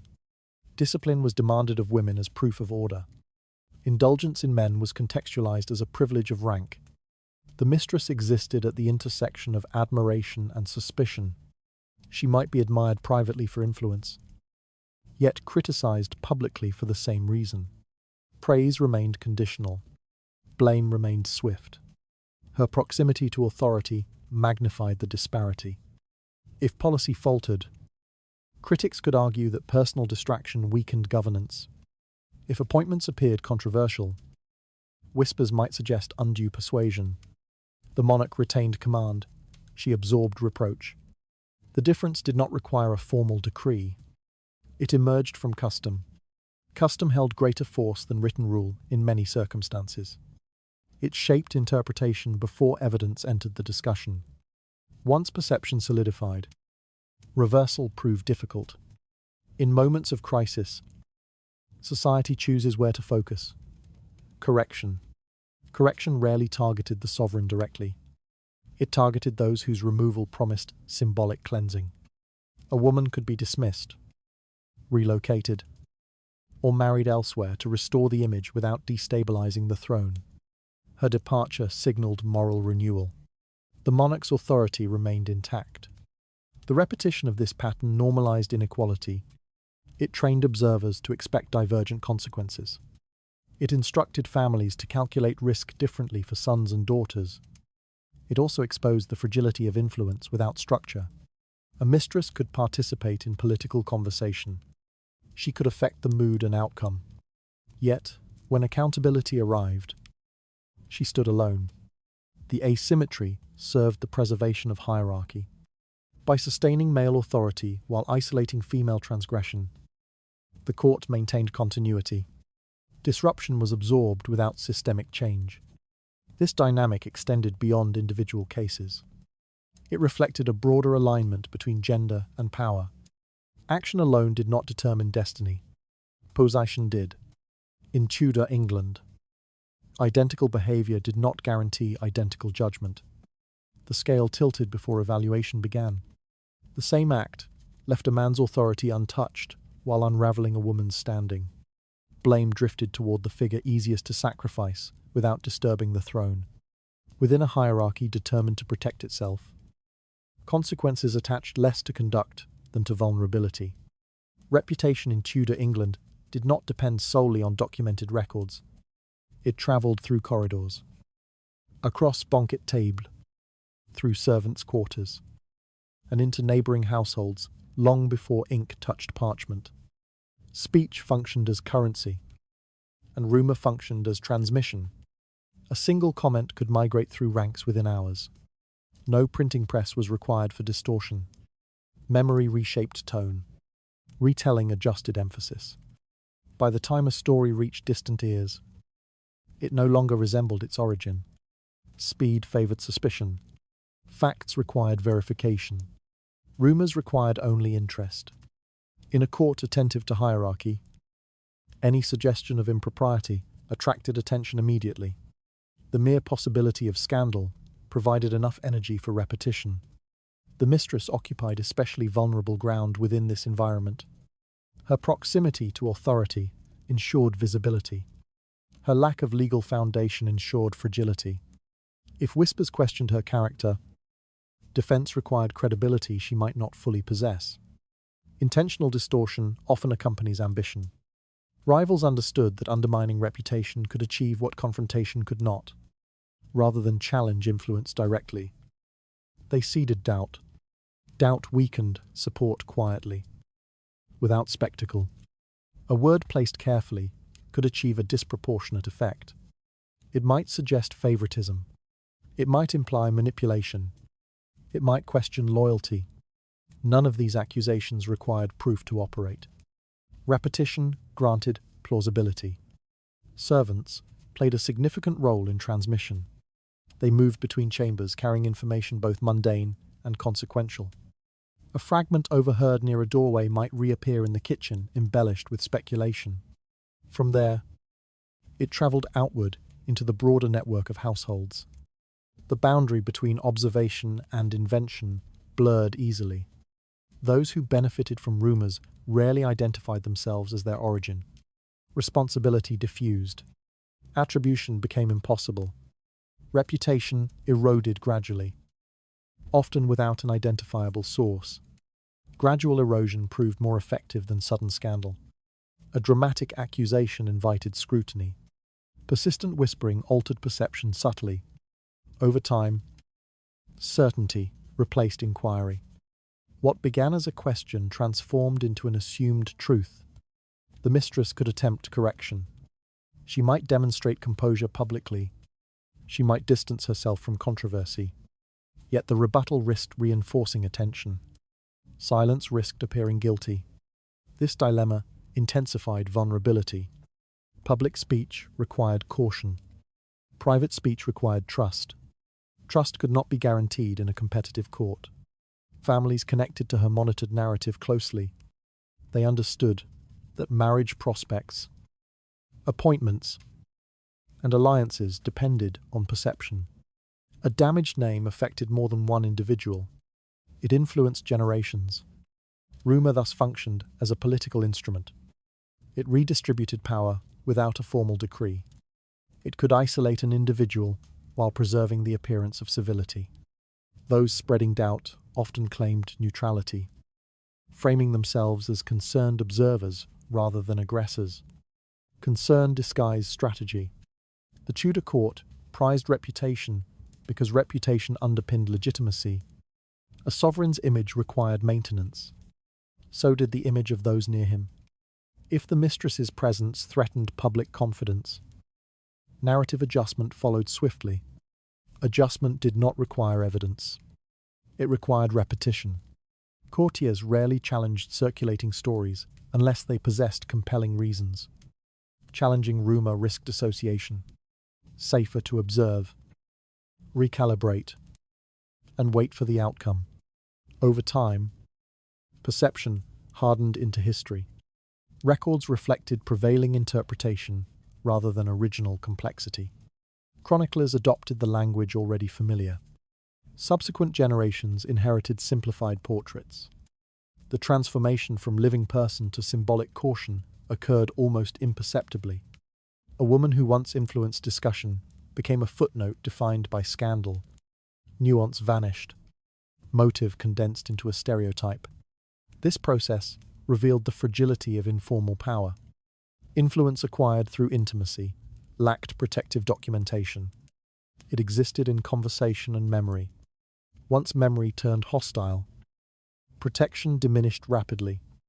The mistress learned to measure words carefully. A careless comment could echo far beyond its intention. Even laughter at the wrong moment might be recast as mockery. Every gesture acquired interpretive potential. The court's appetite for narrative ensured continuity of this dynamic. Ambition required tools. Speech provided one of the most accessible. No weapons needed. No formal accusation required. Reputation could be dismantled quietly. This quiet dismantling often proved irreversible. By the time truth surfaced, belief had settled. The correction lacked drama. The initial rumour carried greater appeal. Within Tudor society, where hierarchy depended upon image, spoken distortion operated as a subtle force shaping destiny. It determined alliances. It influenced the appointment. It prepared the ground for removal. A whisper did not need to be loud to be lethal. It required only repetition. Rumour travelled faster than evidence and settled more firmly than truth. Reputation could be altered deliberately, without confrontation or proof. A single whisper, repeated often enough, possessed the power to close doors that would never reopen. Alliances in Tudor England rarely dissolved with ceremony. They unravelled quietly. Often, at the precise moment they became inconvenient. What once appeared advantageous could transform into a liability without warning.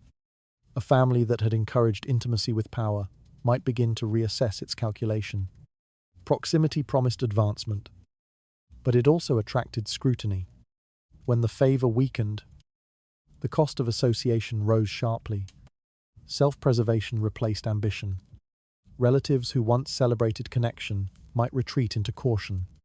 Conversations shifted tone. Invitations diminished. Correspondence slowed. Distance created protection. The mistress stood at the centre of this transition. While favour endured, she embodied opportunity. Her presence opened doors. Her access signalled potential. Families invested reputational capital in that access. When favour faltered, perception shifted immediately. What had been described as influence could be reinterpreted as imprudence. What had been called loyalty could be reframed as manipulation. The same relationship acquired a different language. Language preceded withdrawal. A family rarely declared abandonment openly. Instead, it adjusted behavior subtly. Public association decreased. Support grew conditional. Emphasis moved toward independent identity rather than shared advancement. Political calculation governed the shift. If rivals gained strength, continued alignment with the mistress risked collateral damage.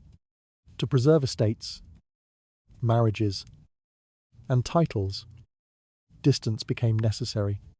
Affection yielded to strategy. The monarch's attention proved an unstable foundation.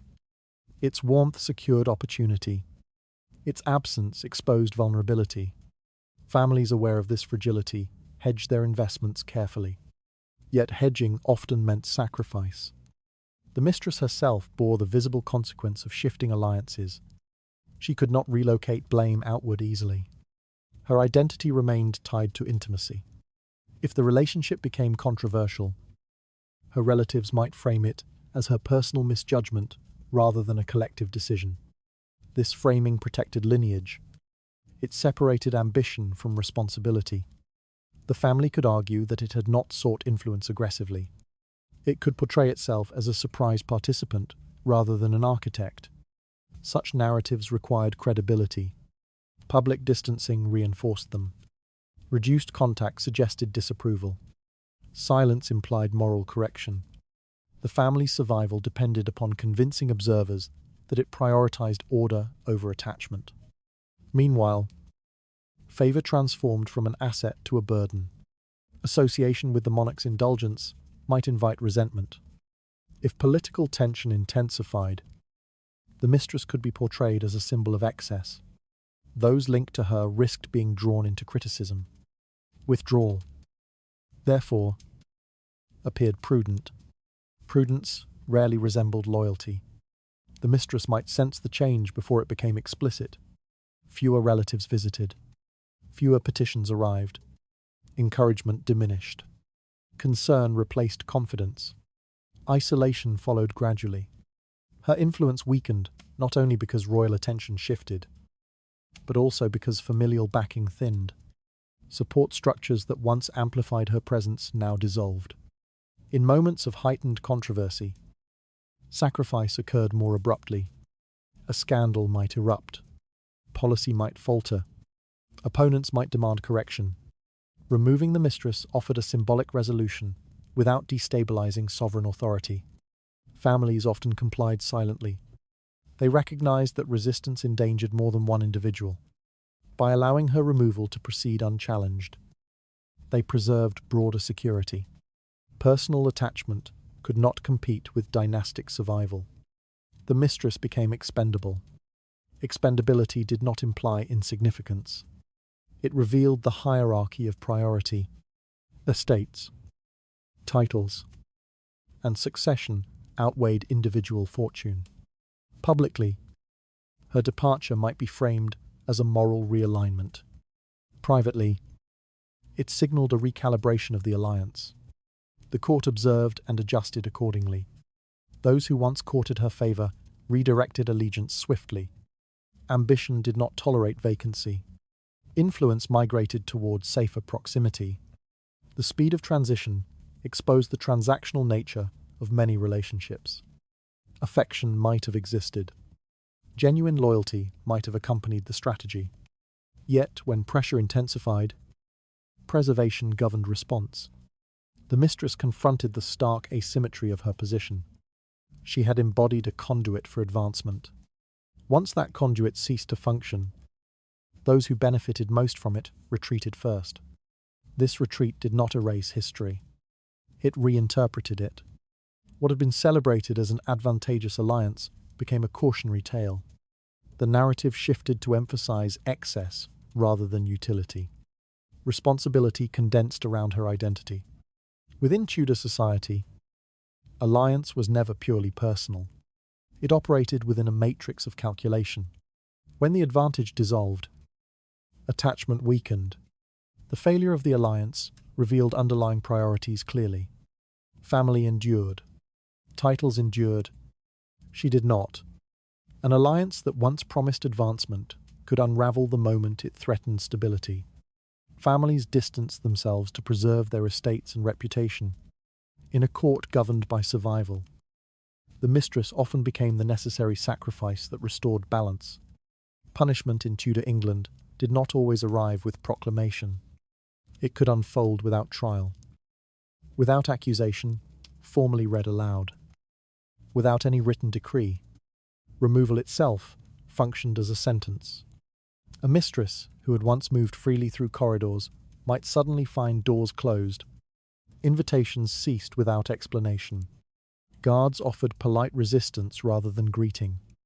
Access, once taken for granted, disappeared gradually. Exclusion required no spectacle. The court continued its rhythm. Councils met. Banquets were arranged. Ceremonies proceeded with measured dignity. Her absence became the only indication that something had changed. Public removal represented the most visible form of correction. To be denied entry to royal chambers signalled definitive withdrawal of favour. Courtiers observed closely. They recalibrated allegiance instantly. The distance from her became a demonstration of prudence. Yet not all punishment announced itself so clearly. A quieter mechanism operated alongside exclusion. Marriage could be arranged swiftly, framed as an opportunity rather than a compulsion. A suitable husband might be identified in a distant region. The arrangement appeared generous on the surface. Generosity concealed strategy. Marriage redirected attention. It relocated the mistress geographically and symbolically. Her intimacy with power became a past narrative rather than a present concern. The problem resolved itself without confrontation. She might accept the arrangement without resistance. Refusal risked harsher consequences. Compliance offered preservation of dignity, albeit diminished. Her new role often required silence regarding previous proximity. Silence reinforced hierarchy. The marriage did not restore influence. It neutralized it. By placing her within a conventional domestic structure, the court reframed her identity as wife rather than confidant. Social isolation could operate even without relocation. Former allies reduced correspondence. Invitations to gatherings disappeared. Conversations grew cautious. She might remain physically near the court, yet experience an absence of engagement. Isolation rarely needs explanation. It functioned as a collective decision, without formal coordination. Each individual calculated the benefit independently. Avoidance became common behavior. The cumulative effect proved decisive. Without a network, influence collapsed. Without presence, the narrative shifted. Observers interpreted distance as confirmation of wrongdoing, even if no accusation had been voiced. Reputation adjusted accordingly. Official punishment, when applied, offered clarity at least. Charges might be articulated, penalties specified, yet many cases never reached that stage. Informal mechanisms achieved the desired outcome efficiently. Efficiency protected authority. The monarch avoided the appearance of instability. The court avoided spectacle. The system corrected itself without visible rupture. Punishment thus appeared both gentle and severe. No imprisonment might occur. No confiscation might be declared. Yet loss of access, reputation, and protection amounted to profound displacement. The mistress's vulnerability lay precisely in this ambiguity. She possessed no formal title, guaranteeing presence. No documented role ensured participation. Her authority depended entirely on continued favour. Once the favour was withdrawn, no appeal existed. Appeal required recognition. Without a recognised status, the grievance lacked an audience. A dismissed councillor might protest before peers. A removed noble might petition through family networks. A mistress lacked a comparable institutional pathway. Her recourse was personal resilience. Some retreated into quiet domestic life. Others attempted to rebuild alliances discreetly. A few disappeared from record almost entirely. The speed with which punishment unfolded revealed preparation. Rivals often anticipated opportunity. Once signs of fading favour emerged, Alternative alliances solidified quickly. The court structure left little room for hesitation. Formal censure, when employed, carried symbolic weight. It reassured observers that morality remained intact. It reinforced the message that deviation would not be tolerated indefinitely, even if male authority escaped direct consequence. Visible correction restored the appearance of order. The asymmetry remained consistent. The monarch's conduct might be contextualized as a lapse. The woman's presence could be framed as a catalyst. Removing her offered closure without destabilizing sovereign legitimacy. This pattern required no written statute. It relied on expectation. Expectation functioned as a social contract stronger than law in many circumstances. Everyone understood the consequences without needing them articulated. Public memory participated in enforcement. Stories circulated, explaining removal as a necessary purification. The mistress's earlier influence diminished in narrative significance. She became an example rather than an actor. Example served instruction. Young women, observing court dynamics, learned boundaries. Families calculating advancement reconsidered risk. The lesson was transmitted without proclamation. In this way, punishment extended beyond the individual. It reinforced system. The absence of spectacle often intensified severity. No opportunity for defense existed.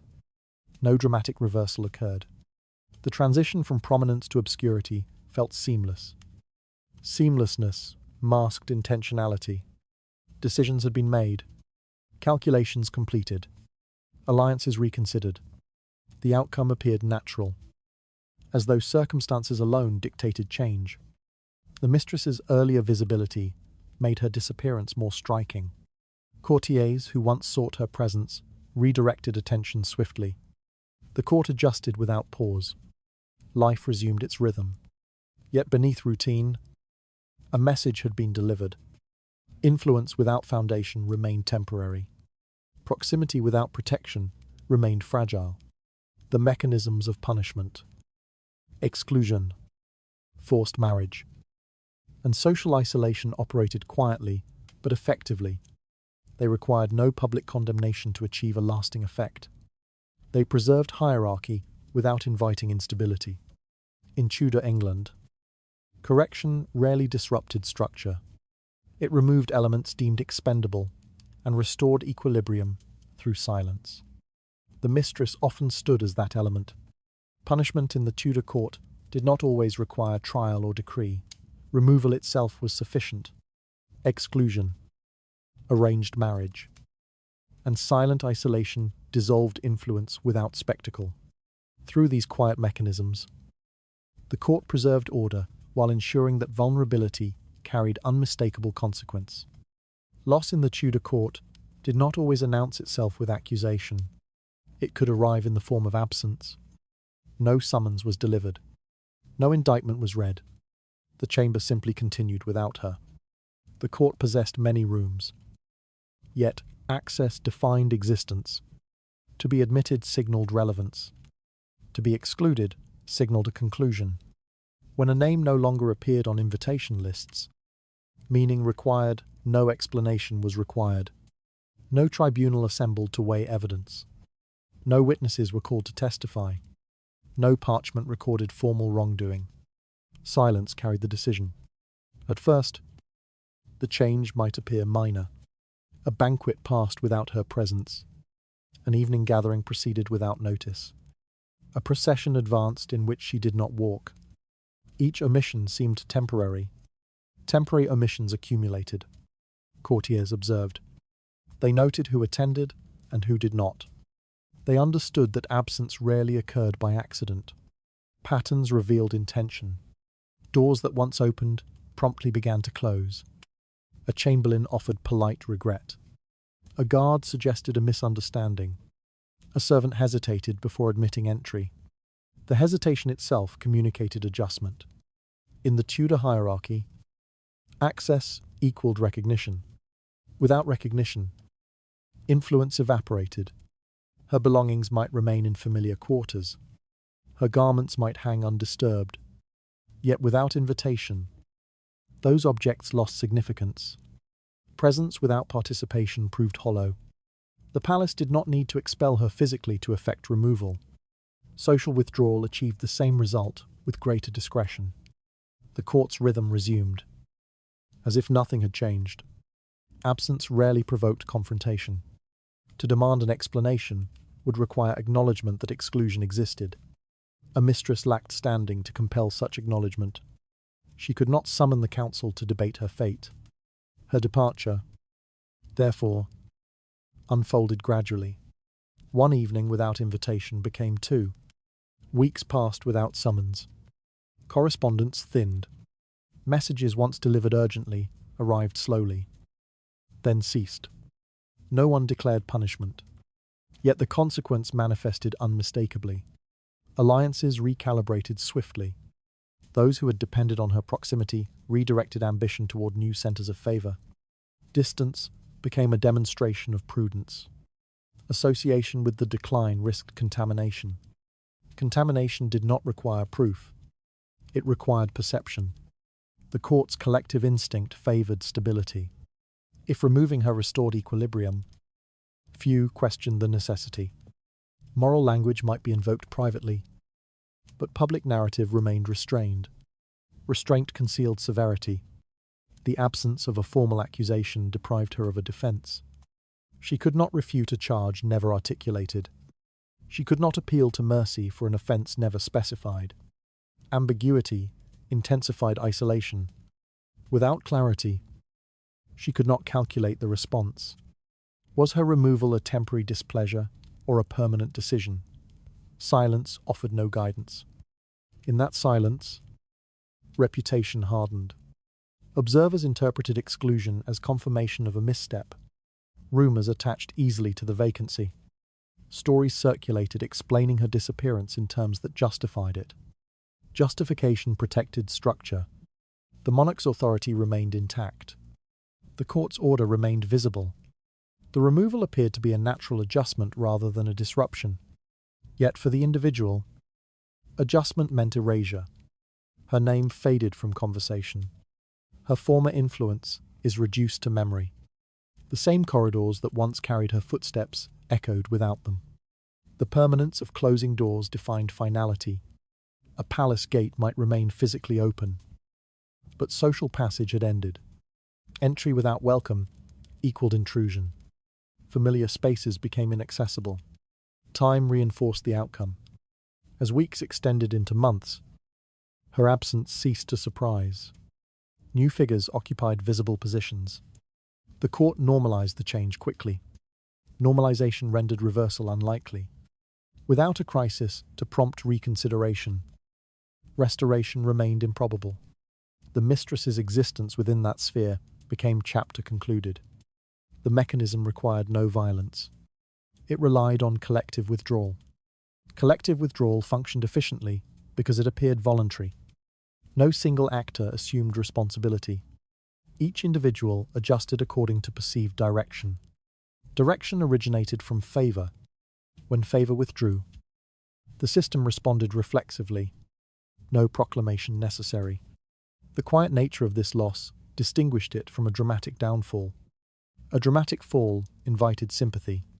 Quiet disappearance invited resignation. Without spectacle, memory faded more easily. For the mistress, the realization arrived gradually. The absence of summons confirmed permanence. The door that once opened effortlessly remained closed. The life defined by proximity dissolved without a formal farewell. This form of punishment served the hierarchy effectively. It corrected the imbalance without destabilizing the throne. It removed vulnerability without challenging authority. It restored visible order through invisibility. In Tudor England, condemnation did not always require a voice. Silence sufficed. The court preserved its rhythm. The monarch retained sovereignty. She remained outside. No trial was convened, and no charge was read aloud. Yet the outcome proved absolute. Absence replaced accusation, and silence replaced verdict. A court that could withdraw recognition without explanation demonstrated how easily a life could be erased without a single public word. Not all mistresses in Tudor England occupied the same ground. Even if they stood within similar proximity to power, birth determined more than education or refinement ever could. It defined protection, expectation, and consequence long before intimacy entered the equation. A noblewoman who became a mistress did not arrive empty-handed. She carried lineage. She carried alliances. She carried the implicit protection of a family whose interests extended beyond her personal fortune. Her proximity to authority might be controversial, but it was rarely invisible. Relatives positioned in court offices could advocate quietly on her behalf.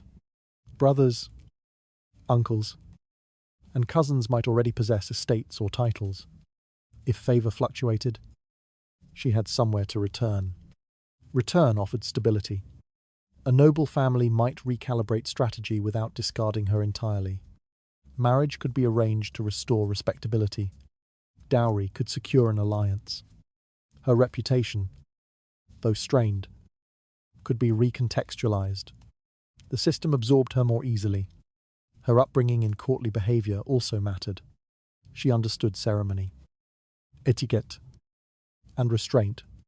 Her conduct aligned outwardly with expectations of refinement. Even in controversy, she maintained composure that reassured observers. Observers interpreted refinement as legitimacy. Legitimacy softened judgment. The common-born mistress inhabited a different terrain. She did not possess ancestral estates to shield her. She lacked influential kin positioned to negotiate the outcome. Her rise depended almost entirely on favour itself. If favour withdrew, she faced an abrupt descent. Without family leverage, she could not redirect the narrative easily. Marriage prospects diminished sharply once the association with the scandal emerged. Employment within noble households became unlikely. Isolation struck harder. A noblewoman might retreat to a countryside estate. A common-born woman might confront poverty. Her livelihood depended on continued acceptance that rarely endured. Public scrutiny also diverged. When a noble mistress entered court, observers framed her involvement within the context of politics and alliance. Her participation could be interpreted as strategic. When a common woman gained proximity, suspicion emphasized ambition or impropriety. Language revealed hierarchy. The same intimacy described as influence in one woman might be described as presumption in another. Tone shifted subtly, yet impact differed profoundly. Protection extended unevenly. A noble family could negotiate a discreet relocation if tension intensified. They could absorb scandal within broader prestige. A common-born mistress lacked comparable cushioning. Her name alone carried the weight of accusation. Risk is multiplied accordingly. If controversy erupted, she became an easy target for moral outrage. Her removal satisfied the expectation of correction swiftly. Few voices advocated for nuance. Advancement also reflected disparity. A noble mistress might secure offices for relatives or patronage for allies. Her network amplified the benefit. A common-born woman possessed a narrower capacity to distribute favour. Even if she influenced appointments, recipients rarely matched the scale of noble alliances. Scale determined endurance. The court tolerated noble ambition more readily because it aligned with existing power structures. Common ambition appeared disruptive. Disruption invited suppression. Social mobility existed in Tudor England, but it remained conditional. A common-born mistress who ascended too visibly threatened the established hierarchy. Her rise could inspire resentment beyond moral critique. Resentment accelerated the decline. Noble birth provided insulation against abrupt erasure. Common birth exposes vulnerability from the outset. Every gesture carried greater scrutiny. Education reinforced difference. Noble women were trained in rhetoric, music, and diplomatic comportment. They understood how to navigate a conversation with restraint. A common-born mistress, however intelligent, might lack identical training in courtly subtlety.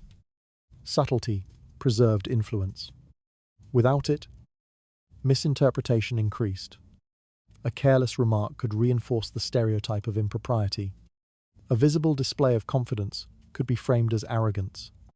The court's reaction depended not only on behavior, but on expectation. Expectation favored those already situated within the hierarchy. It distrusted those who appeared to cross boundaries too boldly. Yet vulnerability persisted even among noble women. Birth did not eliminate risk, it moderated consequence. A noble mistress could still be removed, still lose influence, still experience isolation. The difference lay in the aftermath. Aftermath for a noble woman meant recalibration. Aftermath for a common-born woman meant survival. Survival required resource without guarantee. The distinction underscored how deeply class shaped protection. Moral rhetoric applied broadly, but enforcement varied according to status. The Tudor court functioned through a visible hierarchy. Even in intimacy, hierarchy remained intact. The mistress's fate was not determined solely by affection or scandal. It was filtered through birth. Birth determined access to rescue. It determined the scale of the fall. Thus, two women might share proximity to the same sovereign and experience entirely different trajectories. One could re-enter society with diminished but intact standing. The other might vanish from the record entirely. The difference did not require formal acknowledgement. It operated silently. Like many Tudor mechanisms, noble birth offered insulation that softened consequence. While common origin intensified vulnerability, advancement proved more attainable for those already anchored within the hierarchy. In a court governed by rank as much as desire, the social status determined not only opportunity, but the severity of fall. Religion in Tudor England did not stand apart from politics. It shaped language, expectation, and judgment long before any scandal emerged. Doctrine defined virtue. Virtue defined order. Order sustained hierarchy. Faith was not private reflection alone. It was an instruction repeated from the pulpit to the parish. Sermons emphasized obedience within marriage. Fidelity was presented not merely as personal choice, but as a sacred obligation. The household mirrored divine design. Within that design, the woman occupied symbolic ground. She embodied purity. She represented submission. Her conduct signified stability. The lawful wife, therefore, aligned with the theological ideal. Her fidelity reinforced the spiritual narrative. Deviation from that ideal carried more than personal consequences. It threatened alignment between household and doctrine. If a woman is associated with intimacy outside marriage, the act could be interpreted as a fracture within the sacred structure. The interpretation extended beyond private conduct. The mistress stood in an ambiguous space. Her existence was tolerated in practice, yet contradicted moral proclamation. The court accommodated complexity, but the pulpit did not soften instruction. Instruction demanded discipline. Clergy reminded congregations that marital unity reflected divine covenant. The language of sin carried weight. It attaches to bodies more readily than to offices. Gender shaped the application. A sovereign might be admonished privately for indulgence. His authority remained divinely sanctioned. The woman involved, however, risked becoming an emblem of temptation. Temptation required correction. Correction could manifest through removal or condemnation. Religious language is justified without the need for detailed inquiry. The act alone sufficed. Society internalized this framework. Communities repeated sermons in domestic conversation. Mothers instructed daughters about modesty. Conduct became a marker of spiritual worth. Reputation is intertwined with salvation. The mistress's vulnerability deepened within this environment. If her intimacy became public knowledge, it could be framed as moral contagion. Her presence at court might be described as evidence of spiritual decay. The language intensified quickly.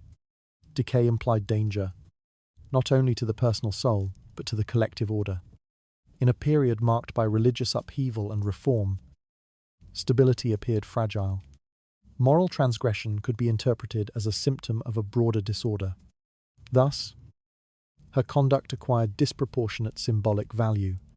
She did not merely represent herself. She represented breach. The lawful wife's image reinforced the doctrine. The mistress's image appeared to contradict it. Even if the monarch's behavior mirrored hers, his status shielded him from identical framing. Shielding preserved hierarchy. Divine right fortified sovereignty. Female virtue fortified the household. When tension arose, female virtue absorbed scrutiny first. Religious reform movements amplified sensitivity. Shifts between Catholic and Protestant doctrine created heightened awareness of moral discipline. Public demonstration of virtue became a political statement. The court could not ignore appearance. Appearance often outweighed nuance. If removing a mistress restored moral narrative, the decision aligned conveniently with theological expectation. Authority appeared repentant without sacrificing sovereign power. Repentance did not always require confession. Symbolic correction sufficed. The mistress might never face a formal ecclesiastical trial, yet moral language circulated regardless. Sermons, referencing temptation or corruption, resonated pointedly within court circles. Resonance reinforced distance. Courtiers, attentive to public sentiment, adjusted accordingly.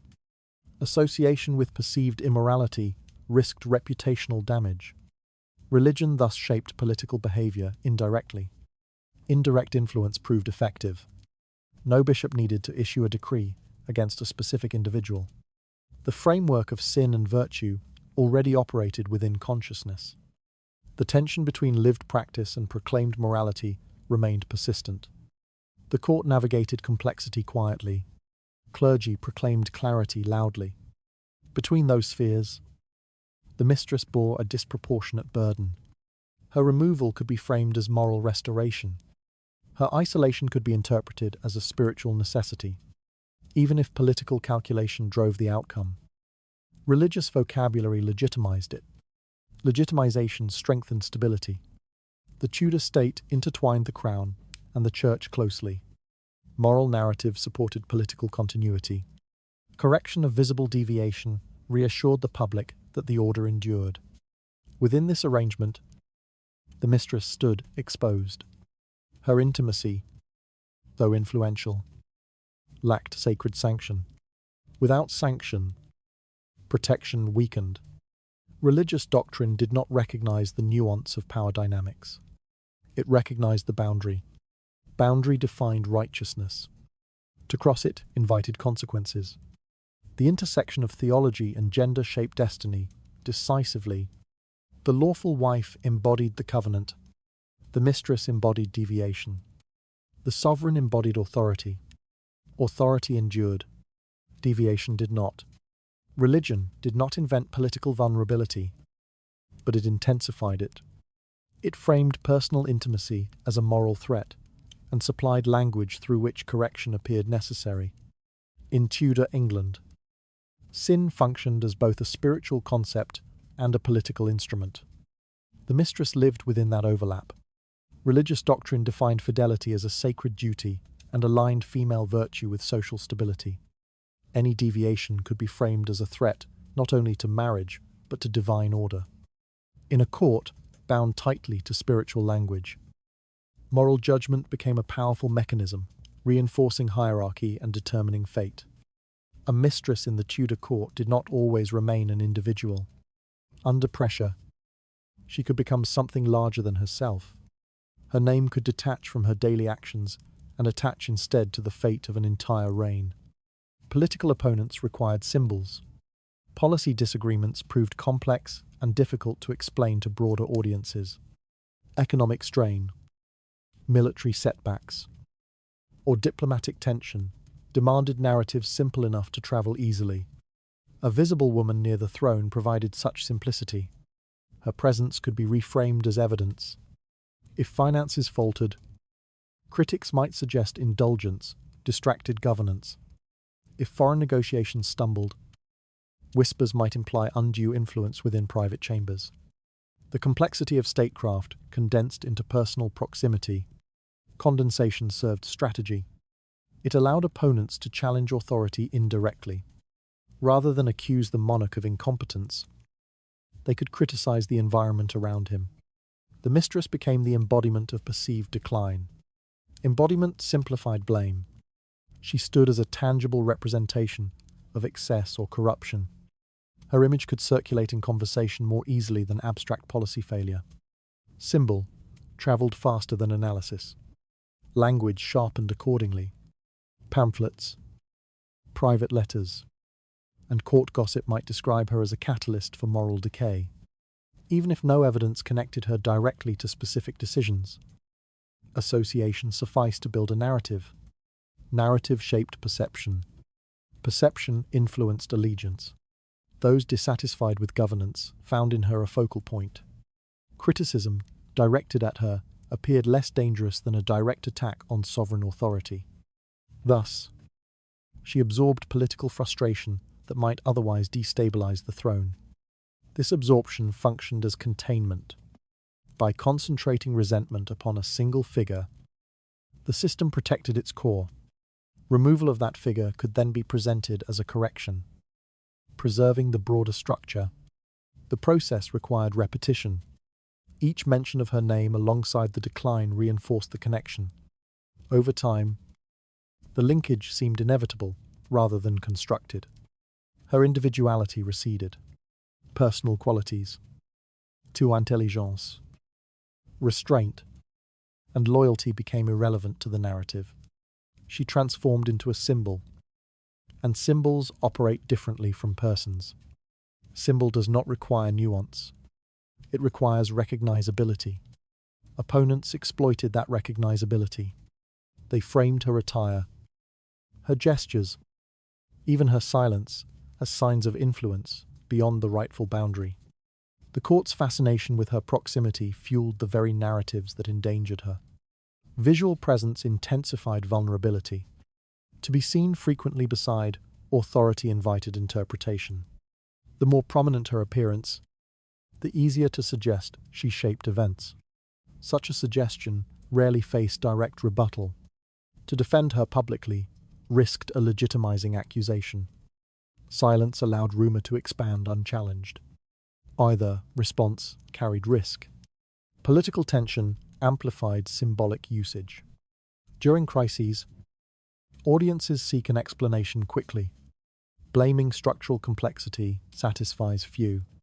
Blaming a visible figure satisfies many. The mistress thus became shorthand for dissatisfaction. A failing harvest could not be attributed to her directly. Yet frustration might still attach to perceived moral disorder at court. The connection required no logic, only emotional resonance. Resonance sustained criticism. Once embedded, the symbol endured beyond immediate controversy. Chroniclers might adopt language already circulating, embedding association into the record. Record solidified interpretation. Generations later, her name might appear beside decline, as though the connection had been factual rather than rhetorical. The initial strategy achieved permanence. This permanence obscured intention. The political motives behind her symbolic construction faded. The symbol remained intact, detached from its original context. Within Tudor politics, visibility equaled opportunity, but also exposure. The mistress's proximity to power granted influence, yet rendered her susceptible to appropriation. Her identity could be reshaped to serve agendas she did not control. Control resided elsewhere. Those crafting narratives operated with strategic intent. They understood that attacking an image often proved safer than attacking the throne. The monarch's authority benefited from this dynamic as well. If dissatisfaction grew, allowing symbolic blame to accumulate around a mistress provided an outlet without structural reform. Her removal might signal renewal. Renewal reinforced legitimacy. The public perceived the action taken. Authority appeared responsive. Underlying policies remained unchanged. The mistress's transformation into a symbol thus fulfilled a dual function. It empowered opponents to critique indirectly. It enabled the throne to absorb criticism safely. Her personal experience within this process often remained undocumented. Records emphasized scandal, not circumstance. They preserved accusation more readily than defense. In this way, political utility outlived personal presence. She might depart the court, yet the symbol persisted. Her name continued to represent decline or corruption long after context disappeared. The court's structure encouraged such transformation. Hierarchy required stability. Symbols facilitated adjustment without upheaval. The mistress, by virtue of her proximity and vulnerability, provided convenient material. Her identity could be recast as evidence of decay, allowing critics to challenge a reign without confronting its ruler directly. Personal presence became political shorthand, and nuance dissolved into accusation. Once transformed into a symbol, she carried the weight of collective frustration far beyond her own actions.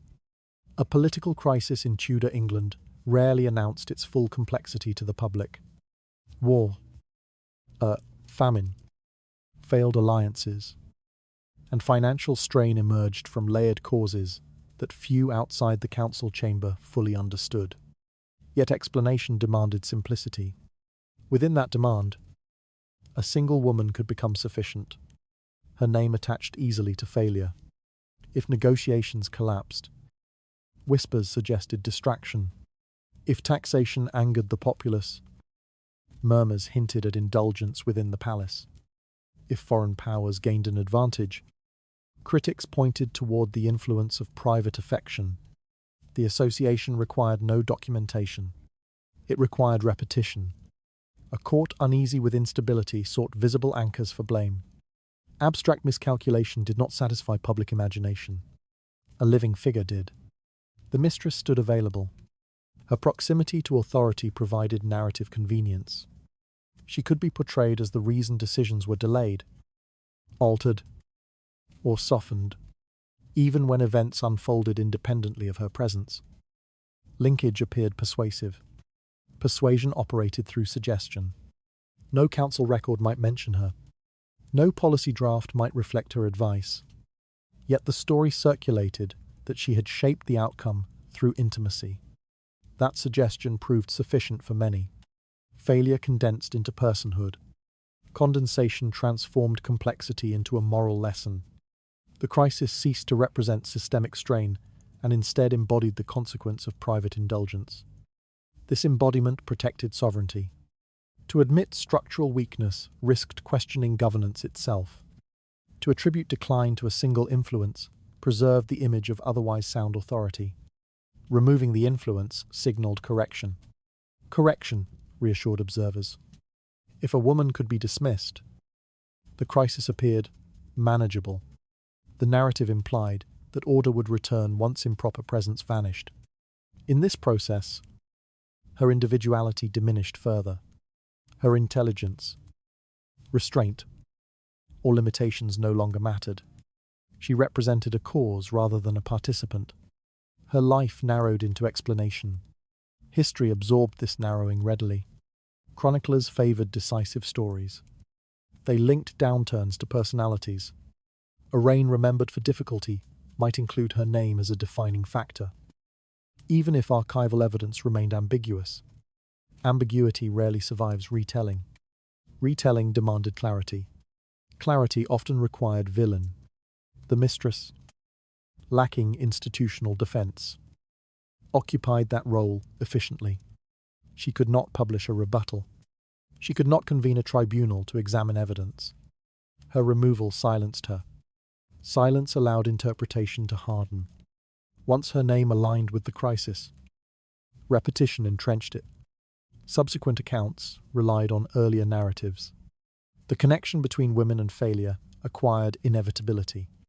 Inevitability obscured context. Economic hardship resulting from harvest failure could be reframed as evidence of divine displeasure toward moral laxity at court. Military defeat could be described as punishment for distraction. The linkage felt coherent within the prevailing moral framework. Coherence overshadowed accuracy. The crisis might have arisen from diplomatic miscalculation, insufficient resources, or broader European tension. Yet assigning responsibility to a visible woman satisfied the expectation of order disrupted by intimacy. Expectation shaped memory. Future generations, encountering simplified accounts, encountered her name first. They encountered a suggestion of undue influence before understanding policy debate. Understanding requires patience. Narrative requires only emphasis. Within Tudor culture, where hierarchy intertwined with moral language, the transformation from companion to scapegoat unfolded smoothly. The mistress's removal appeared as an act of renewal. The underlying crisis might persist, yet symbolism suggested resolution. Resolution seldom matched reality, yet the symbolic act carried political value. It demonstrated responsiveness without conceding structural weakness. The woman's fate thus extended beyond personal consequence. She became a cautionary example in discourse about governance. Her story warned against excess, against intimacy perceived as improper, against influence exercised outside formal authority. Her memory served as instruction. Instruction benefited the system more than the individual. As years passed, records condensed further. Her motivations disappeared. Her relationships simplified. She emerged in historical narrative as an emblem of downfall. Downfall required face. Her face provided one.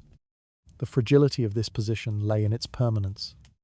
Once inscribed as a catalyst for crisis, her name resisted rehabilitation. Even scholars attempting nuance confronted entrenched interpretation. Entrenchment illustrated the power of early narrative. A single period of instability could define her entire remembrance. The complexity of court politics faded behind a convenient explanation. Thus, a woman who once navigated corridors with calculated caution might be remembered not for her conduct, but for failures she did not design. The transformation from participant to cause occurred gradually yet decisively. The political crisis demanded clarity. Clarity demanded a symbol. She supplied it. A complex crisis could be distilled into one recognizable name, allowing authority to preserve its dignity. Failures born of policy or circumstance were redirected toward her presence. In the record that endured, she was remembered less as an individual than as a convenient explanation for turmoil far beyond her control. The removal of a mistress from court did not end the consequences of her proximity to power. Influence might fade quickly, but association endures. The echo of her presence extended outward, settling upon those who shared her name. Children felt the weight first, even when they had played no role in their mother's choices. Their lineage carried a memory of scandal. Prospective guardians, tutors, or patrons considered the background carefully.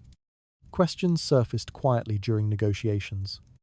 Background shaped opportunity.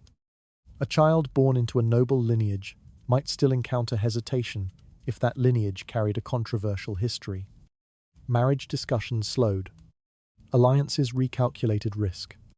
Families measured not only wealth and title, but also reputation. Reputation proved persistent. It lingered in correspondence, in whispered recollection, in cautionary remarks made during social gatherings. A single association could shadow multiple generations.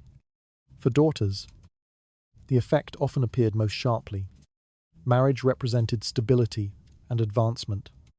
Yet families seeking alliance examined public memory closely. A connection to a scandal suggested unpredictability.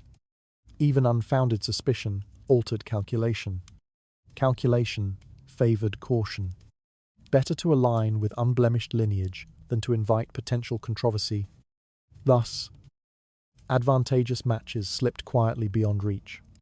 Sons encountered different but related constraints. They might pursue a military commission or an administrative office. Yet endorsement from influential sponsors required confidence in family standing. A tainted name complicated the recommendation. Complication reduced advancement. Even if talent proved evident, hesitation remained. Advancement within the Tudor hierarchy relied as much on trust as merit. Trust depended on the perception of stability.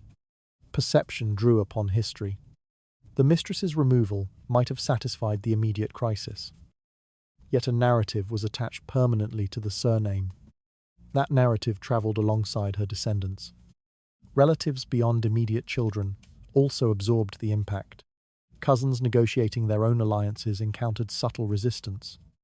Proposals met with a delay. Invitations diminished. Social distancing expanded gradually. Distance functioned as a quiet barrier. No public declaration of disapproval was necessary. Collective memory sufficed to signal caution. Families attempted mitigation. They emphasized service, loyalty, and devotion to the crown. They sought to reposition themselves through visible piety or strategic marriage elsewhere. Over time, some succeeded in diluting the association. Dilution required patience.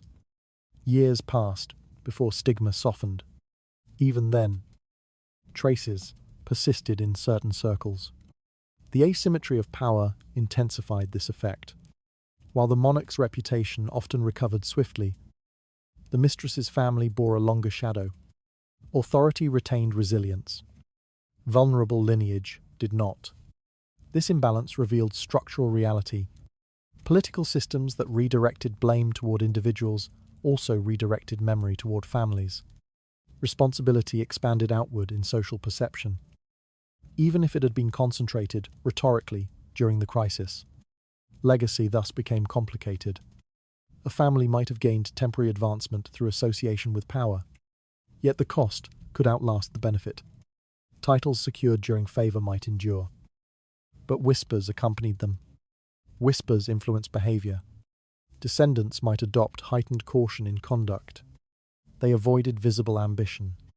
They embraced conformity more strictly than their peers. Fear of repetition shaped choices. Fear constrained identity. Some descendants sought to erase the connection.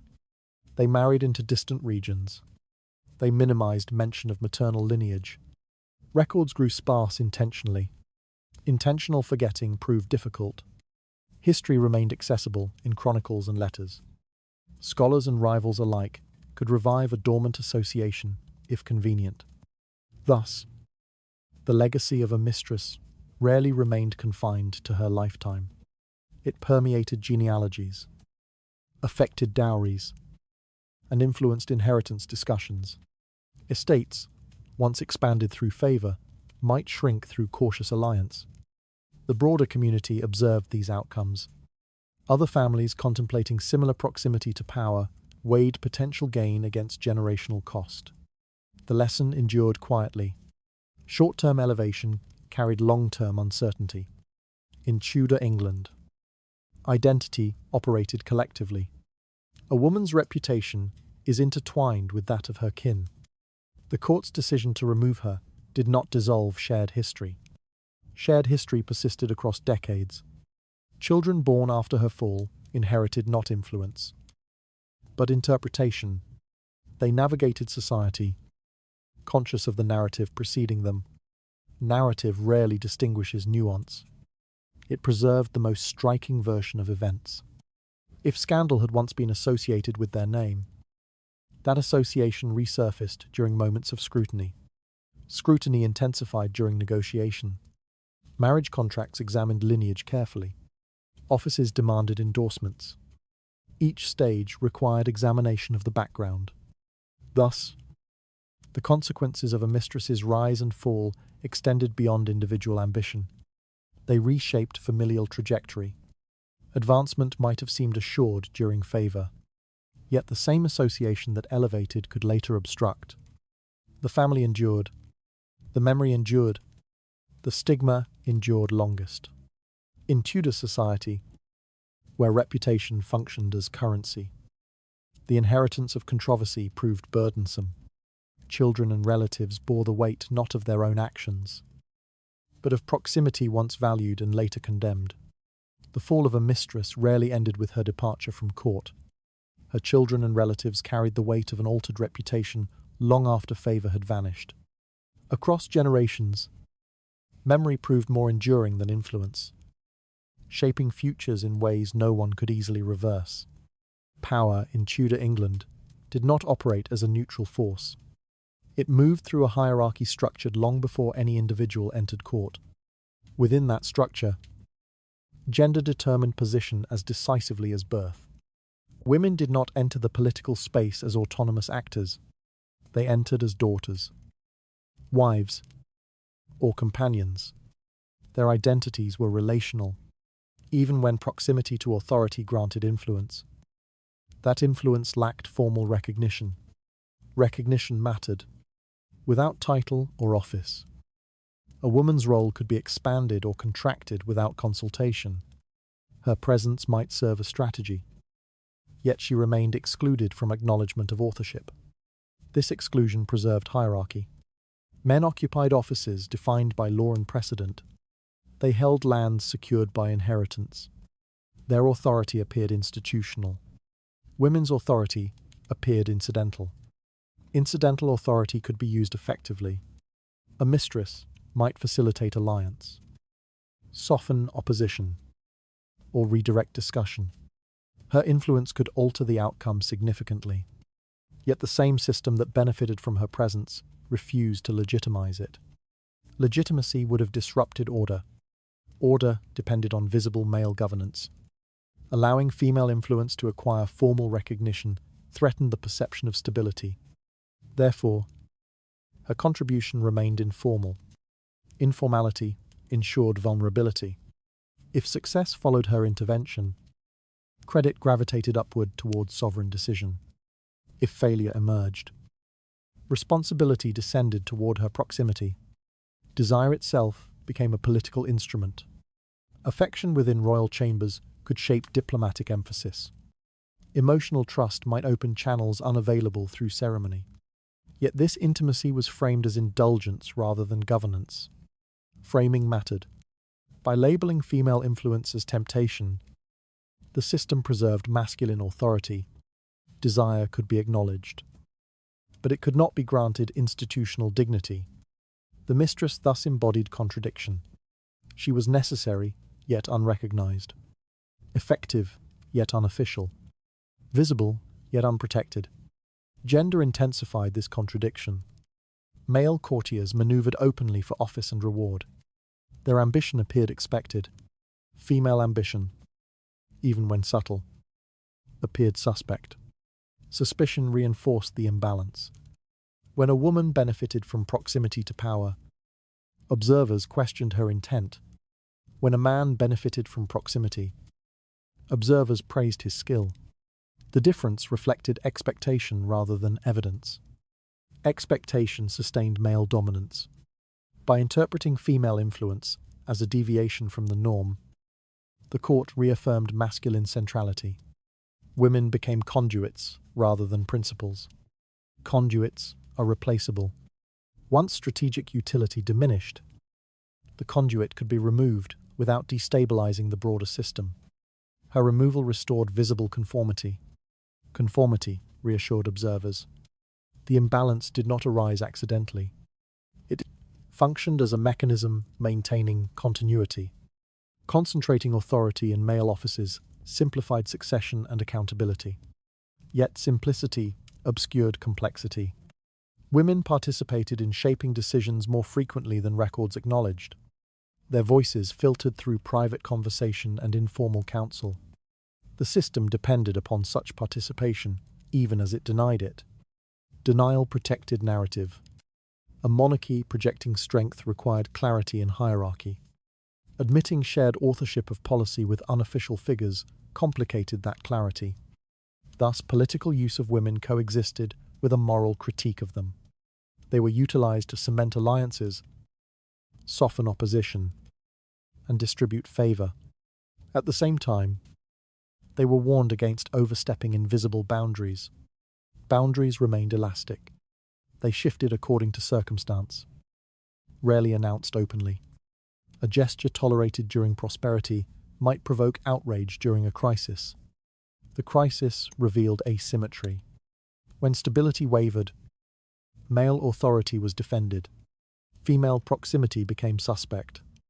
Removal of the woman reaffirmed dominance without questioning the underlying structure. This pattern extended beyond individual cases.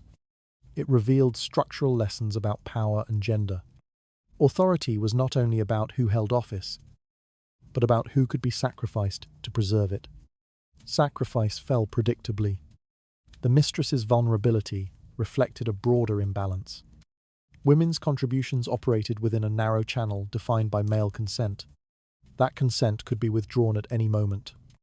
Withdrawal exposed dependency. Dependency reinforced hierarchy. Hierarchy maintained order. The lesson embedded within these patterns was neither subtle nor accidental. Women could shape events, but they could not claim authorship. Their influence remained conditional upon discretion and favor. Favor fluctuated. Institution endured. In Tudor England, power required visible masculinity to legitimize itself. Female influence, therefore, remained shadowed. It functioned beneath the surface. Essential, yet unacknowledged. The imbalance did not erase women from politics. It ensured they participated without protection. Their proximity enabled advancement for families and factions. Their removal reassured public morality. The cycle sustained masculine authority while extracting female contribution. Contribution, unrecorded, is rarely translated into legacy. Legacy, attached to titles and decrees, not to whispered counsel. Thus, the political function of the mistress revealed a broader truth. Gender shaped not only opportunity, but vulnerability. Desire is intertwined with governance. Yet only one side retained institutional shelter. The system endured through asymmetry. Men governed visibly. Women are influenced conditionally. Responsibility followed power, but blame followed vulnerability. Women were employed as instruments within political strategy, while their intimacy was framed as moral weakness. Desire became a tool of governance, without granting women authority to match their influence. Through this imbalance, the Tudor hierarchy preserved male dominance while relying quietly on female participation, which it refused to legitimize. Her presence at court was never accidental. It aligned with opportunity, with calculation, with the silent recognition that proximity to power could serve a larger design. While she remained useful, protection surrounded her almost invisibly. Doors opened, voices softened. Her position appeared secure. Security, however, was conditional. As long as her intimacy reinforced alliances, eased negotiation, or satisfied personal preference without destabilizing authority, she remained sheltered. Those who once watched her carefully refrained from open hostility. The court tolerated her because she functioned within its needs. Function defined acceptance. The moment her proximity threatened balance rather than strengthening it, calculation shifted. Protection thinned gradually at first. Invitations became selective. Conversations cooled. The warmth that had once sustained her position diminished without declaration. Usefulness determined survival. When she facilitated advancement, she was defended quietly. When controversy attached to her name, distance followed just as quietly. The same court that had once accommodated her influence recalibrated in pursuit of stability. No formal announcement marked this transition. Her function ended before she fully recognized it. The alliances she had helped secure no longer required her mediation. The sovereign's attention was redirected. Rivals gained confidence. Her presence no longer offered an advantage. Advantage replaced affection. Affection rarely outlived political necessity. Those who had benefited from her proximity withdrew with measured discretion. They framed their retreat as prudence rather than abandonment. They preserved their own positions by loosening association. The system did not collapse when she left. It adjusted. That adjustment revealed her role with clarity. She had been conduit, instrument, mediator. She had been useful because she operated in the space between official authority and private influence. Once that space narrowed, her relevance diminished. Silence completed what accusation had not required. No verdict declared her guilty. No council convened to assess her conduct. Yet her absence confirmed the conclusion.